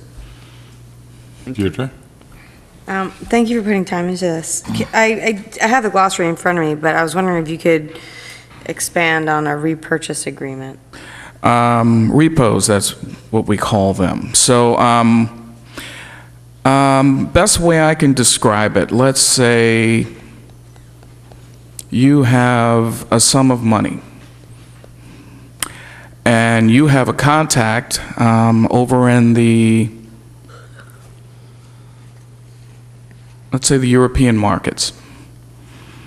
Well, I'm looking for a market that opens up when ours shuts down. So let's say Merrill O'Neill is a broker over at the European markets. Now I'm just sort of, usually they run at about the same time, but just work with me here. So at the end of the day, you gather up all of your cash and you basically give it to Merrill O'Neill, who invested in his market.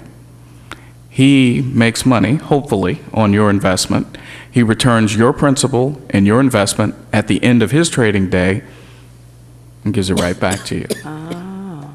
So I worked for an investment firm 100 years ago back in Roslyn, Virginia. And yeah, so the end of the day was all about making sure that we could account for everything because the overnight repo was coming. And so I believe we invested those funds over in the Asian markets. And we got a good return when we came in the next morning, and we continued business as usual. So that's what a repurchase agreement essentially is. Thank you. The mutual funds, the underlying investment is still bonds, correct? Or common stocks? It depends. Well, it's probably going to be bonds because we're going to stay away from equities. That's right. We're really not permitted to get into equities, but the mutual funds will most likely be bonds. And then everything is investment grade, A or better? Yes. Okay. Yes. And then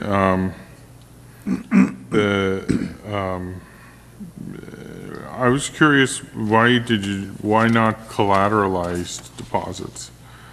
Because banks, I know, are reluctant to do them. There are a number of instruments on page 7 that intrigue me, but in the spirit of let's just get this revamped, get it passed, let's get it operational, I wanted to just go with what we know. Okay. And then, but again, as time goes on, next year at this time, I may come back to you and say, well, we've been looking at sort of the trend with these particular instruments. We think it's a good way to go. And just for reference, I know Councilperson Vaterlaus asked what was the highest yield. That 1.2% he quoted as an annual yield. It's not the 1 month. Okay. Right. Yeah. Sorry about that. Okay. So do we need a motion? Which says we aren't going to get rich doing this. Okay, Sue? I move to adopt the resolution approving the City of Pacifica investment policy. Second? No public comment? Oh, no. Yeah, I'll second that. Okay. Sorry, public comment. It's getting late, Bridget. I'm sorry. This is one of the things I came here for. It's always a bummer that it's so late and everybody's so burnt out. Anyway, what I wanted to say about our investments, and especially now knowing 1.25%, 1.38%, I mean, as far as I think I've heard that our retirement funds haven't been doing that well either in Wall Street. A lot of cities, and I know this is not going to stop anything tonight, but I just want to say it, a lot of cities right now are taking their funds and instead of playing with them in the market, hoping to get something back, which doesn't seem to be working for anybody, they're taking their monies and investing it in real investments within their city. Like I said, there's a city in Texas decided to take all their city-owned buildings and put solar panels on them. They have not paid an electric bill since, and they have generated $500,000 in revenue. And this is only within the last couple of years. So the potential to make great deals of money if we invest in our city, like for one thing, the housing. We have a housing crisis, a rental crisis. We have a lot of green belt land. There's talk of putting tiny houses on this green belt land, and the city would then become essentially a landlord, which we know is the best business to be in right now, and especially in Pacifica. So these are out of the box ideas that I know seem really crazy right now, but I just wanted to put it out there because I think this is the way cities are really starting to make a comeback, not trusting Wall Street necessarily, but I want to thank you for your effort. I think you're very efficient at what you're doing, and everybody's doing exactly what they think is the best thing for our city. But if we look at other cities and what they're doing with their money, we might want to think differently. Thank you. Anybody else have any public comments? Tiger? No? Okay, second? I seconded. I've got a comment on that. I don't want anybody to be misled. We really don't have very many funds. This is probably put in place in hopes that someday we will, maybe. But right now, we don't have reserve funds, and if you know how cities are run, that's a little scary, but we're working on that. Anyway, let's vote. And that motion passes 5-0. Next is in item number 17, introduction of an ordinance to amend it in its entirety, Chapter 5 of Title 7 of the Pacifica Municipal Code regarding flood damage prevention and finding adoption of the ordinance exempt from the California Environmental Quality Act. Staff report. Christian. Excuse me, Mr. Mayor, do you want to make a motion to go beyond 11? It's almost 11. How long are you going to be, Christian? 60 seconds. Oh, okay. Let's just go to 11:15. Sure. Okay, vote. Good evening, Honorable Mayor and council members. I'm Associate Planner Christian Murdoch. The proposed ordinance. Christian. That motion passed. For vote. I said let's go. Oh, to go, I'm sorry. Okay, that motion to go to 11:15 passes 5-0. Thank you. Sorry, Christian. That doesn't count against my 60 seconds, I hope. Yeah. Good evening, Honorable Mayor and council members. I'm Associate Planner Christian Murdoch from the Planning Department. The proposed ordinance before you is an update to the city's flood damage prevention ordinance in Chapter 5 of Title 7 of the Pacifica Municipal Code. The ordinance, if introduced tonight and later adopted by the council, would result in a mostly minor update to the existing ordinance to ensure compliance with the latest administrative regulations from the Federal Emergency Management Agency, or FEMA, and changes in federal law enacted since the existing ordinance was adopted in 1988. Staff does not expect any significant change in process or requirements for property owners. The flood damage prevention ordinance was implemented in concert by the Planning and Public Works departments. The Planning Department focuses on plan review and inspection during the building permit review process to ensure compliance with the building standards contained in the ordinance, while the Public Works Department focuses on mapping of flood hazard areas. The Planning Director is designated as the floodplain administrator and is responsible for overall implementation of the ordinance. The ordinance is important not only because it requires heightened building design standards in flood hazard areas, but also because it is a requirement for the city's participation in the National Flood Insurance Program. Obtaining flood insurance through an NFIP insurer is a prerequisite to receiving a loan for purchase or refinancing of a property located in a flood hazard area if the lender is federally regulated or insured. Staff recommends that the council introduce, waive first reading, and read by title the proposed ordinance after asking any questions of staff and receiving public comment. We have the Planning Director, Building Official, and Public Works Director available to answer your questions. Thank you. Any superfluous? This says amend in its entirety, and there was no map. Are there changes to the maps? I thought some of the areas were coming out of flood zone. Right, so this ordinance does not directly affect the mapping process for the city.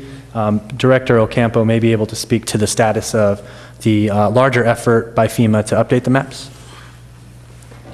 So, my name is Van Ocampo, Director of Public Works. Good evening. To respond to your question, what the federal government through FEMA is doing, they're updating the maps. They have changed it from the old version, which is the cartoon version of it, I call it cartoon version, to the digitized one that we have right now. If you would recall, a few years ago when they started doing that, we informed the property owners that are on the fringe of it that while you digitize it, it becomes more accurate and you may or may not be included. So. What we did was we reviewed the maps and they're very accurate. They were actually in line with what it was before. Okay, and one more question. It also indicates erosion. Erosion areas, erosion? No, most of the mapping is just based on flooding. When you say erosion, that's on the hillside. That's not within the flood zones. Okay. Well, I'll find it. There is one of the flood hazard area designations that talks about coastal flooding and erosion and that type of thing. The way I conceive of that is more like the East Coast erosion that you would experience like through a hurricane and the storm-induced swells that they get there that are more typical to that type of activity. It's not quite the type of flooding that we would experience necessarily along our coast. Oh, no, yeah. Yeah, it says flood-related erosion. Right, not that. John? Sue might have been referring to stream bank erosion also. And what about that? I would actually I know of a person that had some interest in that topic after this last winter. And I wonder whether that would be part of FEMA's designation and, well. FEMA's designation is based on elevation. So, and if you were to take, let's say, the creeks that we have, most of the flood zones are contained within the channel itself. Right. Right. So if there's any expansion, let's say somebody's property gets eroded, the maps are at the scale that it doesn't really show if there's like a foot or two that you have eroded through the banks, It will just basically say, it will indicate in the map whether the flood zone is contained within the channel itself. Okay. Okay. All right. Sue Degree? So San Pedro Creek, Highway 1 area, I thought we alleviated the 100-year flood thing there, so did those folks get to get off of the flood zone? Well, what we have done is, if you would recall, back in 2005, the city did a flood control project, and that was paid for by the Army Corps of Engineers. And so with the completion of that, there was there's not much progress because you have the bottleneck where the bridge is. Since we reconstructed the bridge along Highway 1, we also widened the creek at that location. In fact, the bridge project also redid some of the portions of the creek all the way to the mouth.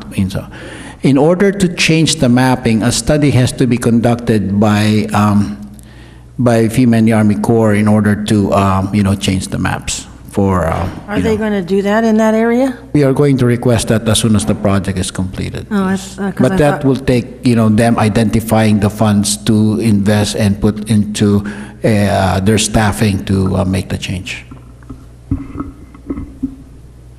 Okay, and were there any reports of new flooding in East Rockaway? Because after we finished the Pedro Creek area, I heard people in the east side of Rockaway down there by the VFW area, that there was flooding in that area. I am not aware of flooding within the, are you talking about Calera Creek or Rockaway area? Rockaway Creek. Are you? Is that Clara Creek right across from Rockaway, not Valimar? Yeah. Oh, that's, Not Valimar. no, then that's the Rockaway Creek that's, by Buell and Donaldson, those areas Yes, there, right? mhm. I'm not aware of any flooding in that area. Okay, maybe it was just a one-time thing. All right, thank you. Okay. Any other questions? Any members of the public want to talk?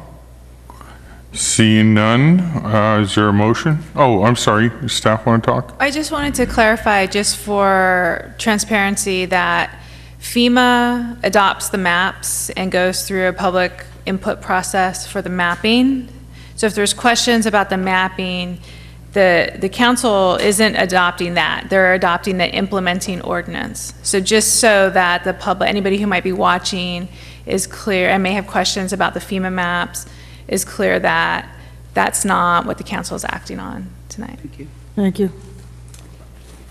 Okay, anybody else? I'll make a motion. Okay.